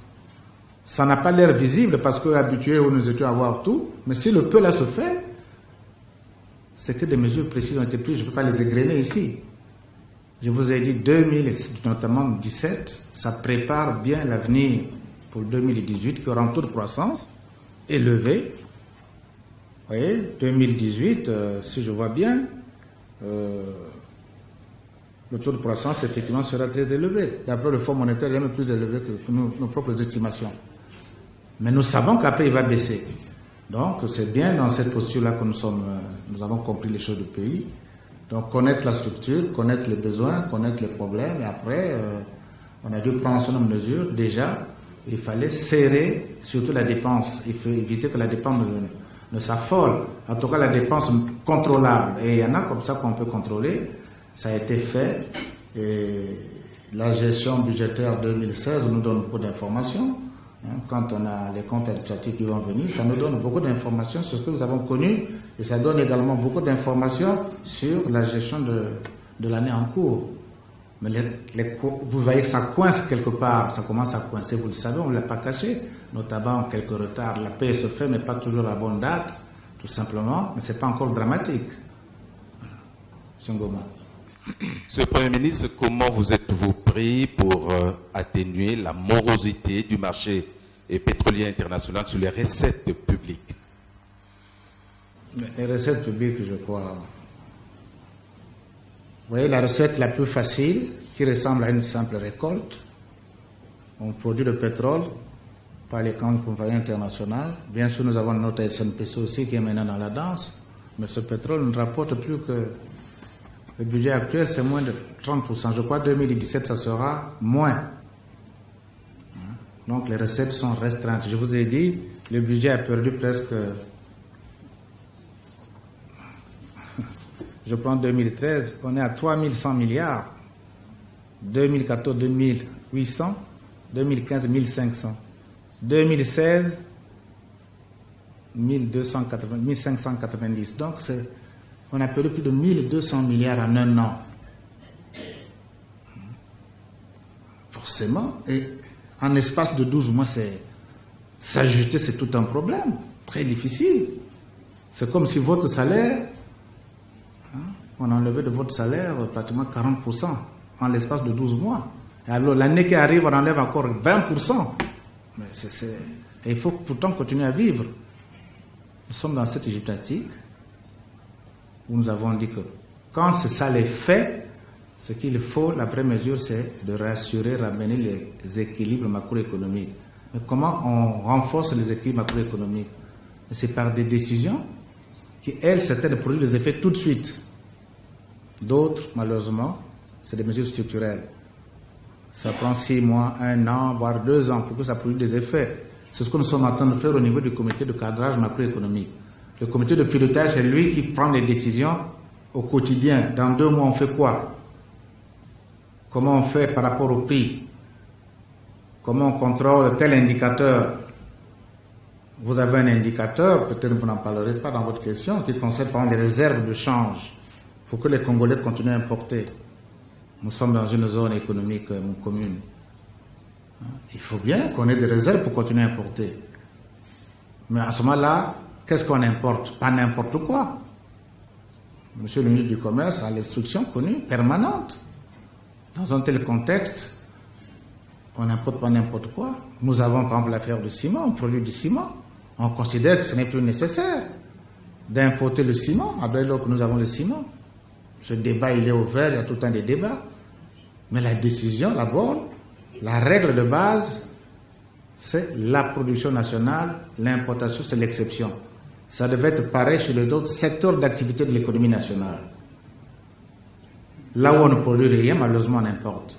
Comme le secteur agricole, où il y a encore quelques déficits. Mais même là, la posture de demain, c'est de bien de produire. En agriculture, on veut bien. Mais si je veux que dans 2 ans, on n'importe pas tellement tout ce qu'on importe aujourd'hui, même si on prend les mesures aujourd'hui, l'agriculture, c'est un peu de temps. Avant que la tomate n'arrive, même en travaillant très bien, il faut se donner 6 bons mois. Pour qu'on travaille des terrains, qu'on la mette, qu'on la transporte au lieu de production. Parce que ce qu'on fait aujourd'hui, quand même la tomate de Ouesso doit arriver à Brazzaville en bon état. Même si c'est loin, la route existe, qu'elle arrive, soit par l'avion, soit par la route. C'est ça l'enjeu. Et ces mesures-là de caractère structurel, même si on a de l'argent aujourd'hui, vous n'avez pas la tomate forcément dans l'assiette dans 2 semaines. Donc c'est pourquoi certaines mesures prises aujourd'hui n'ont pas d'effet immédiat, mais elles sont en train d'être prises. Votre gouvernement affiche clairement, Monsieur le Premier ministre, sa volonté de diversifier notre base économique, et notamment dans 2 secteurs clés, l'agriculture et l'économie forestière. Qu'est-ce qui a été fait au cours de l'année dernière? Mais ce secteur, justement, pour nous, c'est des viviers de la diversification. Là aussi, nous ne voulons plus que ça devienne des modes, des slogans. Nous ne voulons plus. C'est pourquoi il faut partir du bon pied. L'agriculture, c'est un vivier. Effectivement, on peut faire beaucoup de choses. Il va falloir aider. L'État doit mettre les moyens,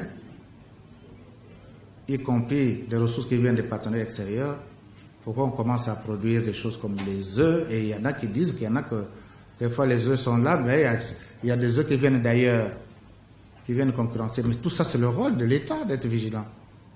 Nous avons des fonctionnaires aux frontières qui doivent contrôler tout cela également. Mais comme en économie libérale, on laisse le client lui-même faire des ajustements. Mais l'État, stratège, doit être vigilant dans tout cela. Il faut qu'on arrive à produire en quantité, en qualité. Le secteur agricole, oui, dans les différents domaines possibles, le Congo peut produire beaucoup. D'abord, l'agriculture de rente, café, cacao, on doit la relancer. J'étais à Ouesso, j'ai vu un jeune qui a eu quelques plans, il a 7 hectares. 2 ans et demi après, il était tout heureux qu'il peut maintenant vendre et il gagne un peu d'argent. J'aimerais bien que le cadre de ce jeune homme, multiplié par 2-3 000 Congolais par devers le pays, puisqu'on a recensé que le cacao peut pousser. Longtemps, on pensait que le cacao ne poussait que dans la Sangha. C'est faux. Les spécialistes disent que ça peut pousser partout. Je crois que dans notre pays, on a recensé près de 7 ou 8 départements où le cacao peut pousser. Même s'il se vend mal aujourd'hui, on a pris la posture de faire le cacao là où on a prévu. Il y a tout un programme. Ces programmes arrêtés, il faut les encourager. Nous avons un partenaire qui avait mis des pépinières. Je ne cite pas son nom, il est dans le Sangha. Dans le cadre de mesures prises dans l'urgence, on est obligé de lui payer un peu d'argent. C'est programmé, l'argent là, on l'a programmé, 1 milliard qu'on donne à ce partenaire pour qu'il nous fasse les pépinières qu'on va aller donner dans tout le pays pour qu'on pousse le cacao, qu'on cultive le cacao. L'arachide et autres, on a des usines qui vont se lancer, on veut faire des usines. Donc, dans tous ces domaines, c'est possible, à partir de notre propre production. Mais ça, une fois fait, même quand il y a l'argent, les effets, c'est dans 15, 20, et ainsi. Ça dépend de la nature de la production, de la spéculation. Si c'est des légumes, c'est autre chose. Là aussi, l'effort qui a été fait pour encadrer les agriculteurs autour de Brazzaville, depuis qu'on a fait le tronçon de la Corniche, le ministre Bouyaka a géré ces dossiers, avec le ministre de la Ville et autres, là aussi c'était pour aider qu'on puisse avoir suffisamment de production. On a assez parlé, mais on est assez gêné de savoir tout l'oignon qui vient d'ailleurs alors que ça peut se produire chez nous. On a fait les routes au fait d'aubaine pour nos amis, par exemple le Camerounais, c'est pas un reproche, c'est un simple constat. La route Brazzaville de Ouesso, s'il y a des opérateurs économiques qui en profitent au maximum, c'est les opérateurs camerounais. Mais ils sont dans la CEMAC, c'est leur droit. On n'a rien à leur reprocher. Ils profitent d'une aubaine. On ne va pas les chasser. Pour éviter que cela n'arrive, mais c'est en ayant notre propre production, de bonne qualité, au bon moment, en temps et en heure. Ce n'est que comme ça qu'on peut s'organiser. Donc voilà, toutes ces choses-là, c'est bien compris par le gouvernement. Et les ministres, chacun dans ce domaine, c'est bien comme ça qu'ils ont bien compris la tâche qui est la leur pour redonner confiance à notre pays. Parce que je vous ai dit, on a des potentialités qui ne sont même pas exploités à 10%. La forêt, c'est pareil. On a dit qu'on doit transformer le bois chez nous depuis 10 ans. Malheureusement, par des contorsions difficiles à expliquer, les producteurs qui le savent dans le cahier de charge, au lieu de transformer le bois localement, alors que ça se fait au Gabon, ça se fait au Cameroun, certains de nos partenaires dans la forêt préfèrent exploiter les grumes. En ce moment-là, on dit, bon, quand on fait les grumes, on les taxe. Ils préfèrent payer des amendes, même quelquefois un peu cher, que de faire l'industrialisation. Les instructions ont été données, pas plus tard que quelques jours, pour dire c'est terminé. La ministre Matondo n'est peut-être pas là. Elle sait très bien que ça suffit comme ça. Ses partenaires, s'ils ne respectent pas les cahiers de charge, ben, on arrête avec eux. Les grumes ne peuvent plus sortir au rythme où ils sortent. L'amende, c'est bien beau, mais ce n'est pas l'amende qu'il faut. Ce que nous voulons, c'est la production nationale. C'est un plan décennal. Ils ont eu le temps pour s'ajuster. Et ils jouent avec l'État. L'État lui-même, s'il n'est pas vigilant, il se contente de la taxe. Monsieur le ministre des Finances, bien sûr, s'il a une redevance, même doublée, il la reçoit. Sur le moment, il est content. Mais dans la stratégie, ce n'est pas intéressant. Stratégiquement, ça veut dire quoi? Que nous cassons notre propre dynamique, notre propre vision, la manière de construire l'économie de demain. Dernière question, Monsieur le Premier ministre. J'aimerais vous faire commenter le tout dernier rapport sur le développement humain du Programme des Nations Unies pour le développement. Et ce rapport dit implicitement qu'en 2015, le Congo a été classé 136e sur 188, mais par rapport à 2014, le Congo gagne 4 points. Quel est votre commentaire, Monsieur le Premier ministre? Bon, gagner déjà 4 points, c'est pas mal. Mais on aimerait tellement gagner davantage. Ça montre très bien que dans le classement qui est fait par cet organe reconnu, certainement, il n'y a pas forcément d'arbitraire. Je crois qu'ils prennent les mêmes critères pour tout le monde. Bon, sur le plan technique, on peut dire beaucoup de choses. Mais au moins, tous les pays sont classés sur les mêmes critères. Ce n'est pas élogieux pour nous. Ce n'est pas élogieux d'avoir un doing business à ce niveau-là. Ça veut dire quoi? Que nous avons une marge énorme. Il faudra peut-être qu'on soit dans les 100 premiers. C'est déjà pas mal. On est trop loin, déjà. Donc, il y a toute une marge où on nous dit simplement que quand on veut faire des affaires, l'État lui-même doit donner le tempo, la manière d'organiser l'économie, avec des règles précises, claires, compréhensibles par les opérateurs économiques, et en même temps qu'on applique toutes les règles dans leur contenu, y compris lorsqu'il y a des sanctions bonnes ou mauvaises, il faut les prendre dans les délais pour sécuriser les décisions.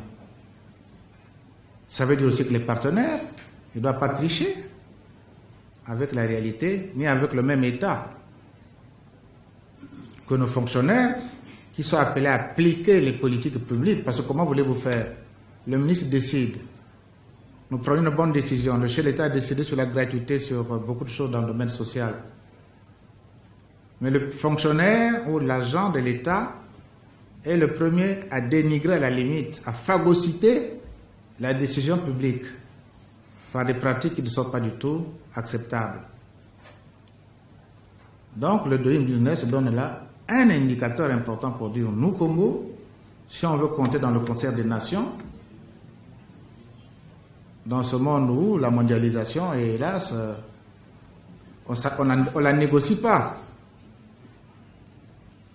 Monsieur Goma, vous m'avez posé la question, et donc la mondialisation s'impose à la limite, mais il faut aller de manière éclairée pour trouver sa propre place. C'est simplement d'améliorer toute la gouvernance. L'État est impliqué, les partenaires économiques sont impliqués.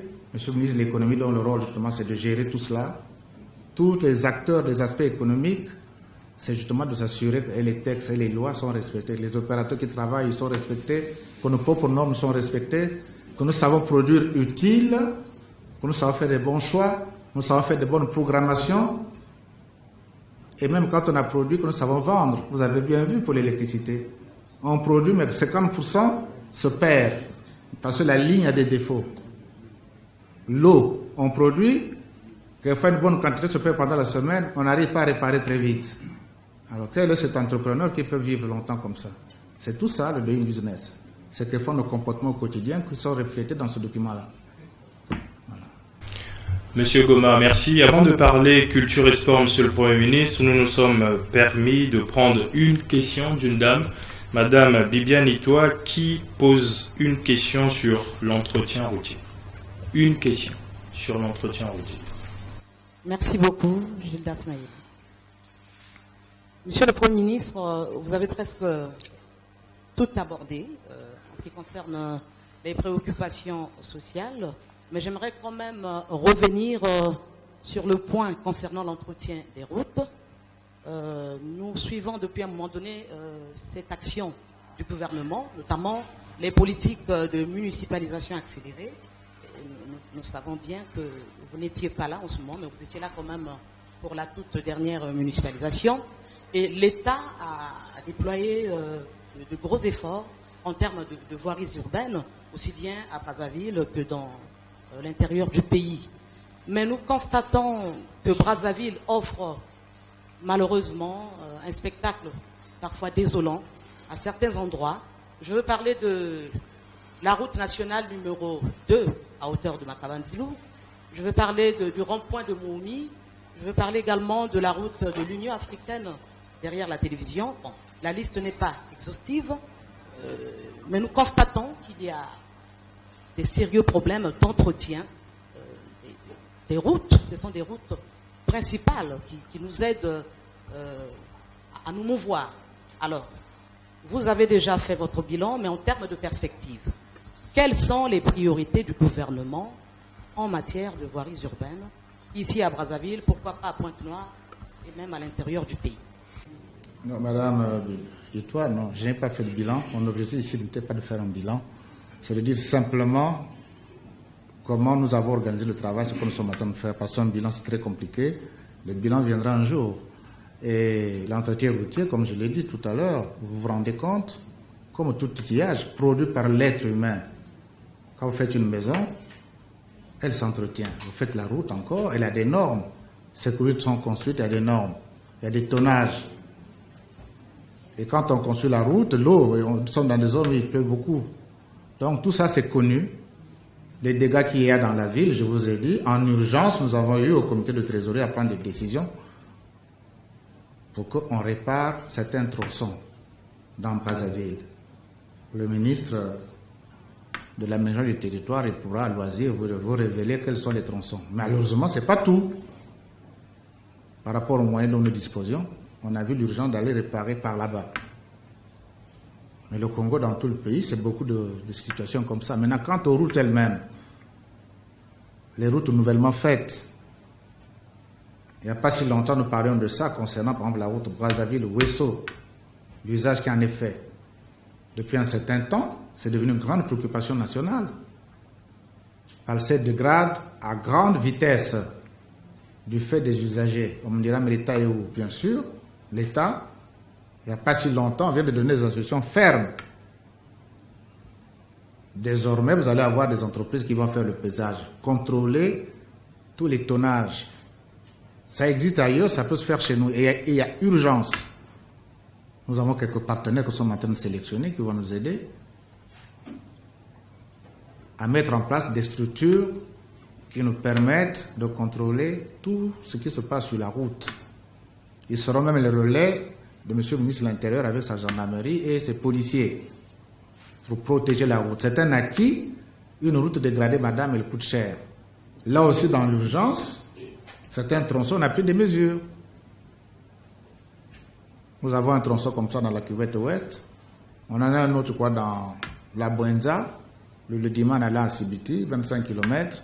Et on peut citer plein de cas où on a pris des mesures d'urgence pour commencer à les réparer. Mais chaque fois que il y a ces nids de poules, on ne fait rien. Après, évidemment, la route abandonnée pose problème.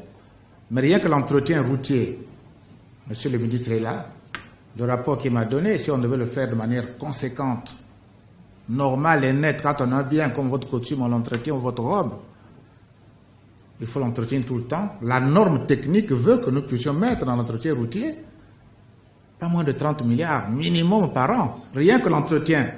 Même quand la route de visu, vous trouvez qu'elle est bonne, mais les ingénieurs testent qu'attention, elle est en danger, on vient déjà renforcer. Or, nous, on attend que tout se dégrade avant de venir renforcer. Il faut que maintenant, on soit comme des pays modernes. qui savent prévenir. Donc le problème est juste, madame, vu la modestie de nos moyens, je n'ai pas prétention de vous dire oui, partout ça sera fait, mais l'objectif c'est de bien les réparer, parce que sinon ça sera encore beaucoup plus grave. Et y compris ceux qui vont les dégrader, ils seront, si on en a la preuve, ceux qui les dégradent, c'est ceux qui ont des gros tonnages. Tonnage à l'essieu, les spécialistes le savent. La compagnie de route, on connaît comment elles sont faites. Désormais, seront verbalisés avec des amendes lourdes pour protéger la route. Ça doit se faire parce que ce n'est que comme ça qu'on peut protéger cet acquis. C'est un capital essentiel. Donc voilà, les mesures sont prises. Nous allons avoir dans les meilleurs délais des structures qu'on va monter dans tous les départements pour protéger nos routes et contrôler les passagers. Pas au niveau sécuritaire, simplement s'assurer que la norme, le poids qui passe est conforme à la qualité de la route, qu'elle soit bitumée ou en terre. Hein? Ça fait partie des mesures que nous sommes en train de prendre. Les partenaires existent, il s'agit simplement de se mettre d'accord avec eux, signer et puis les faire travailler.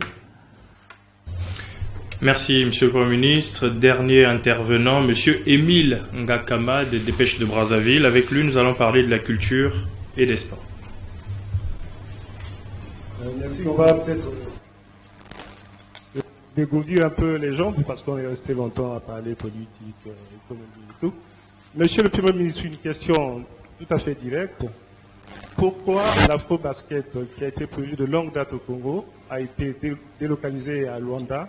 Quelles peuvent en être les conséquences pour le Congo après ce coup?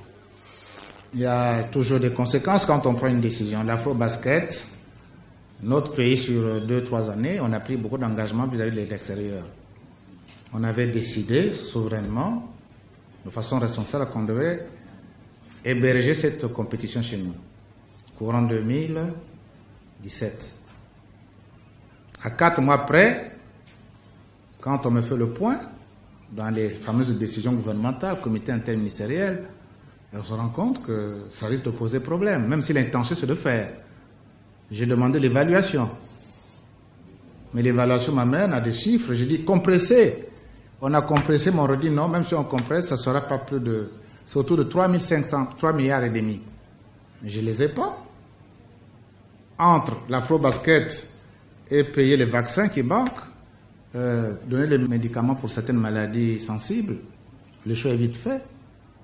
Sur l'institution du chef de l'État à qui j'ai posé le problème, nous avons décidé d'informer nos partenaires qu'on ne peut pas. Surtout que les 200 millions, je crois, qu'on devrait donner avant pour s'inscrire, qu'on a pris option, on m'avait dit que c'était payé. Quand j'ai fait vérifier, ce n'était même pas payé. Déjà, on était presque sous sanction. On a pris le courage d'annuler. C'est une mesure courageuse, mais on a informé nos partenaires. C'est vrai, ils peuvent être contents, mais ils ont été informés dans les délais. Ce n'est pas plaisant, mais c'est une question de priorité. Donc, on sait prendre des mesures, mais qu'elles posent problème. Et ce n'est pas seulement le seul cas. Madame la ministre de la Santé, si elle est là, elle devait recevoir ses collègues de la santé. Quand elle fait le point pour faire une réunion à Brazzaville de 2 jours, elle me coûte 500 millions. J'ai annulé. Je peux vous citer plein de cas comme ça. En revanche, puisque vous êtes dans le sport, au même moment, j'ai eu la fédération de boxe. Ils veulent la tenir ici pour que la grande finale se fasse au Caire.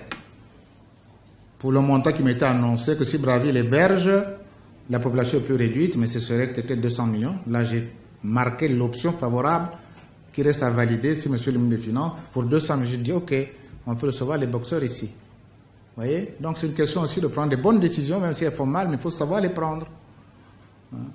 D'autres pays avant nous l'ont fait, hein, donc on ne fait pas qu'on se torture inutilement là-dessus. Hein, c'est pas que nous soyons contre nos basketteurs qui ont été bien préparés, c'est un autre corps défendant. C'est ça le fameux réalisme. Vérité, rigueur. Et un autre rendez-vous d'ampleur qui est le Festival panafricain de musique qui est prévu pour le mois de juillet, puisque se posent des problèmes de finance ou de financement. Qu'en est-il de ce rendez-vous-là, monsieur le Premier ministre? À la différence de l'Afro-Basket, qui est une structure qui peut circuler, nous avons le siège de FESPAM et le ministre a posé le problème avec un budget. Et je lui ai dit, si avant tel délai, je n'ai pas toutes les assurances, mais on verra si on peut faire ou ne pas faire. Mais l'option est prise, c'est de faire. Mais le ministre aura un montant purement forfaitaire pour s'organiser à l'intérieur de cette somme pour faire le FESPAM. À dimension réduite, mais le FESPAM aura bien lieu. Nous sommes en train de chercher la bonne date, parce que nous avons aussi les élections, il faut le savoir. Hein? Peut-être autour de la même période, le ministre de l'Intérieur est là-dessus. Le FESPAM aura lieu, mais à un niveau de montant, parce que c'est nous qui payons, c'est tout le même enjeu. Ce n'est pas parce qu'on veut faire mal, mais parce qu'on veut être simplement réaliste. Le FESPAM aura lieu, on réduira et la durée et les prestations. Point. Il aura un montant forfaitaire, ça sera fait et ça sera ainsi. Merci, Monsieur le Premier ministre. Voilà. Excellence, Monsieur le Premier ministre, Mesdames et Messieurs les membres du gouvernement, c'est sur ces questions de Émile Ngakama que nous mettons un terme à cette conférence de presse. Monsieur le Premier ministre, vous avez répondu aux questions des journalistes. Avez-vous un mot de conclusion? Le mot de conclusion, c'est simplement de dire que si on n'avait jamais rencontré la presse, grandeur nature, depuis que nous sommes là, c'est purement volontaire. Parce qu'on vient voir les gens, il faut savoir qu'est-ce qu'on va leur dire. On a simplement estimé qu'au niveau du principe, un an après, on peut quand même trouver quelque chose à dire. On a eu la matière, on a communiqué, on vous a fait part de ce que nous sommes en train de vivre, de nos joies et de nos peines, et surtout de nos espérances.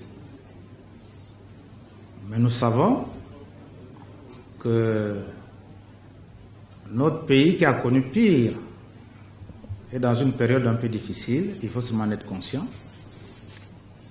Comprendre que c'est difficile déjà, c'est un acte psychologique important. Si on l'a compris, on cherche ensemble les bonnes solutions pour ne pas dégrader la situation. Et c'est ce que nous allons faire.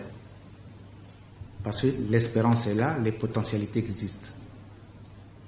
Et comme malheureusement, même l'argent ne suffit pas d'expérience, même l'argent tout seul ne règle rien, quand il n'y a pas la bonne implication des acteurs, à commencer par nous, les ministres. Nous avons une grande responsabilité de montrer par l'exemplarité ce dont nous sommes capables. Donc nous sommes interpellés pour être ces bons ouvriers au service d'une cause qui devient très difficile, noble mais difficile. C'est ce qu'on compte faire. Avec le peu qu'on a pu faire, on vous a annoncé des mesures qui vont être prises, des choses qui vont se faire. Je vous ai bien dit qu'on va prendre de grandes mesures concernant les sociétés SNE, SNE, pour que cette gouvernance, on ne peut plus la continuer. On a un portefeuille public qui nous coûte cher, on ne peut pas continuer avec ce schéma. Ailleurs, on a fait des mesures, elles seront prises.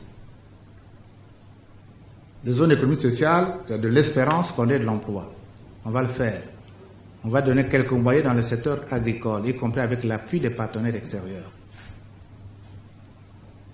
Nous allons dans le social, ne pas dégrader la situation, on va faire le maximum pour que le social, au niveau où il est, il y a des choses dégradées, mais nous ne voulons pas que la dégradation se poursuive.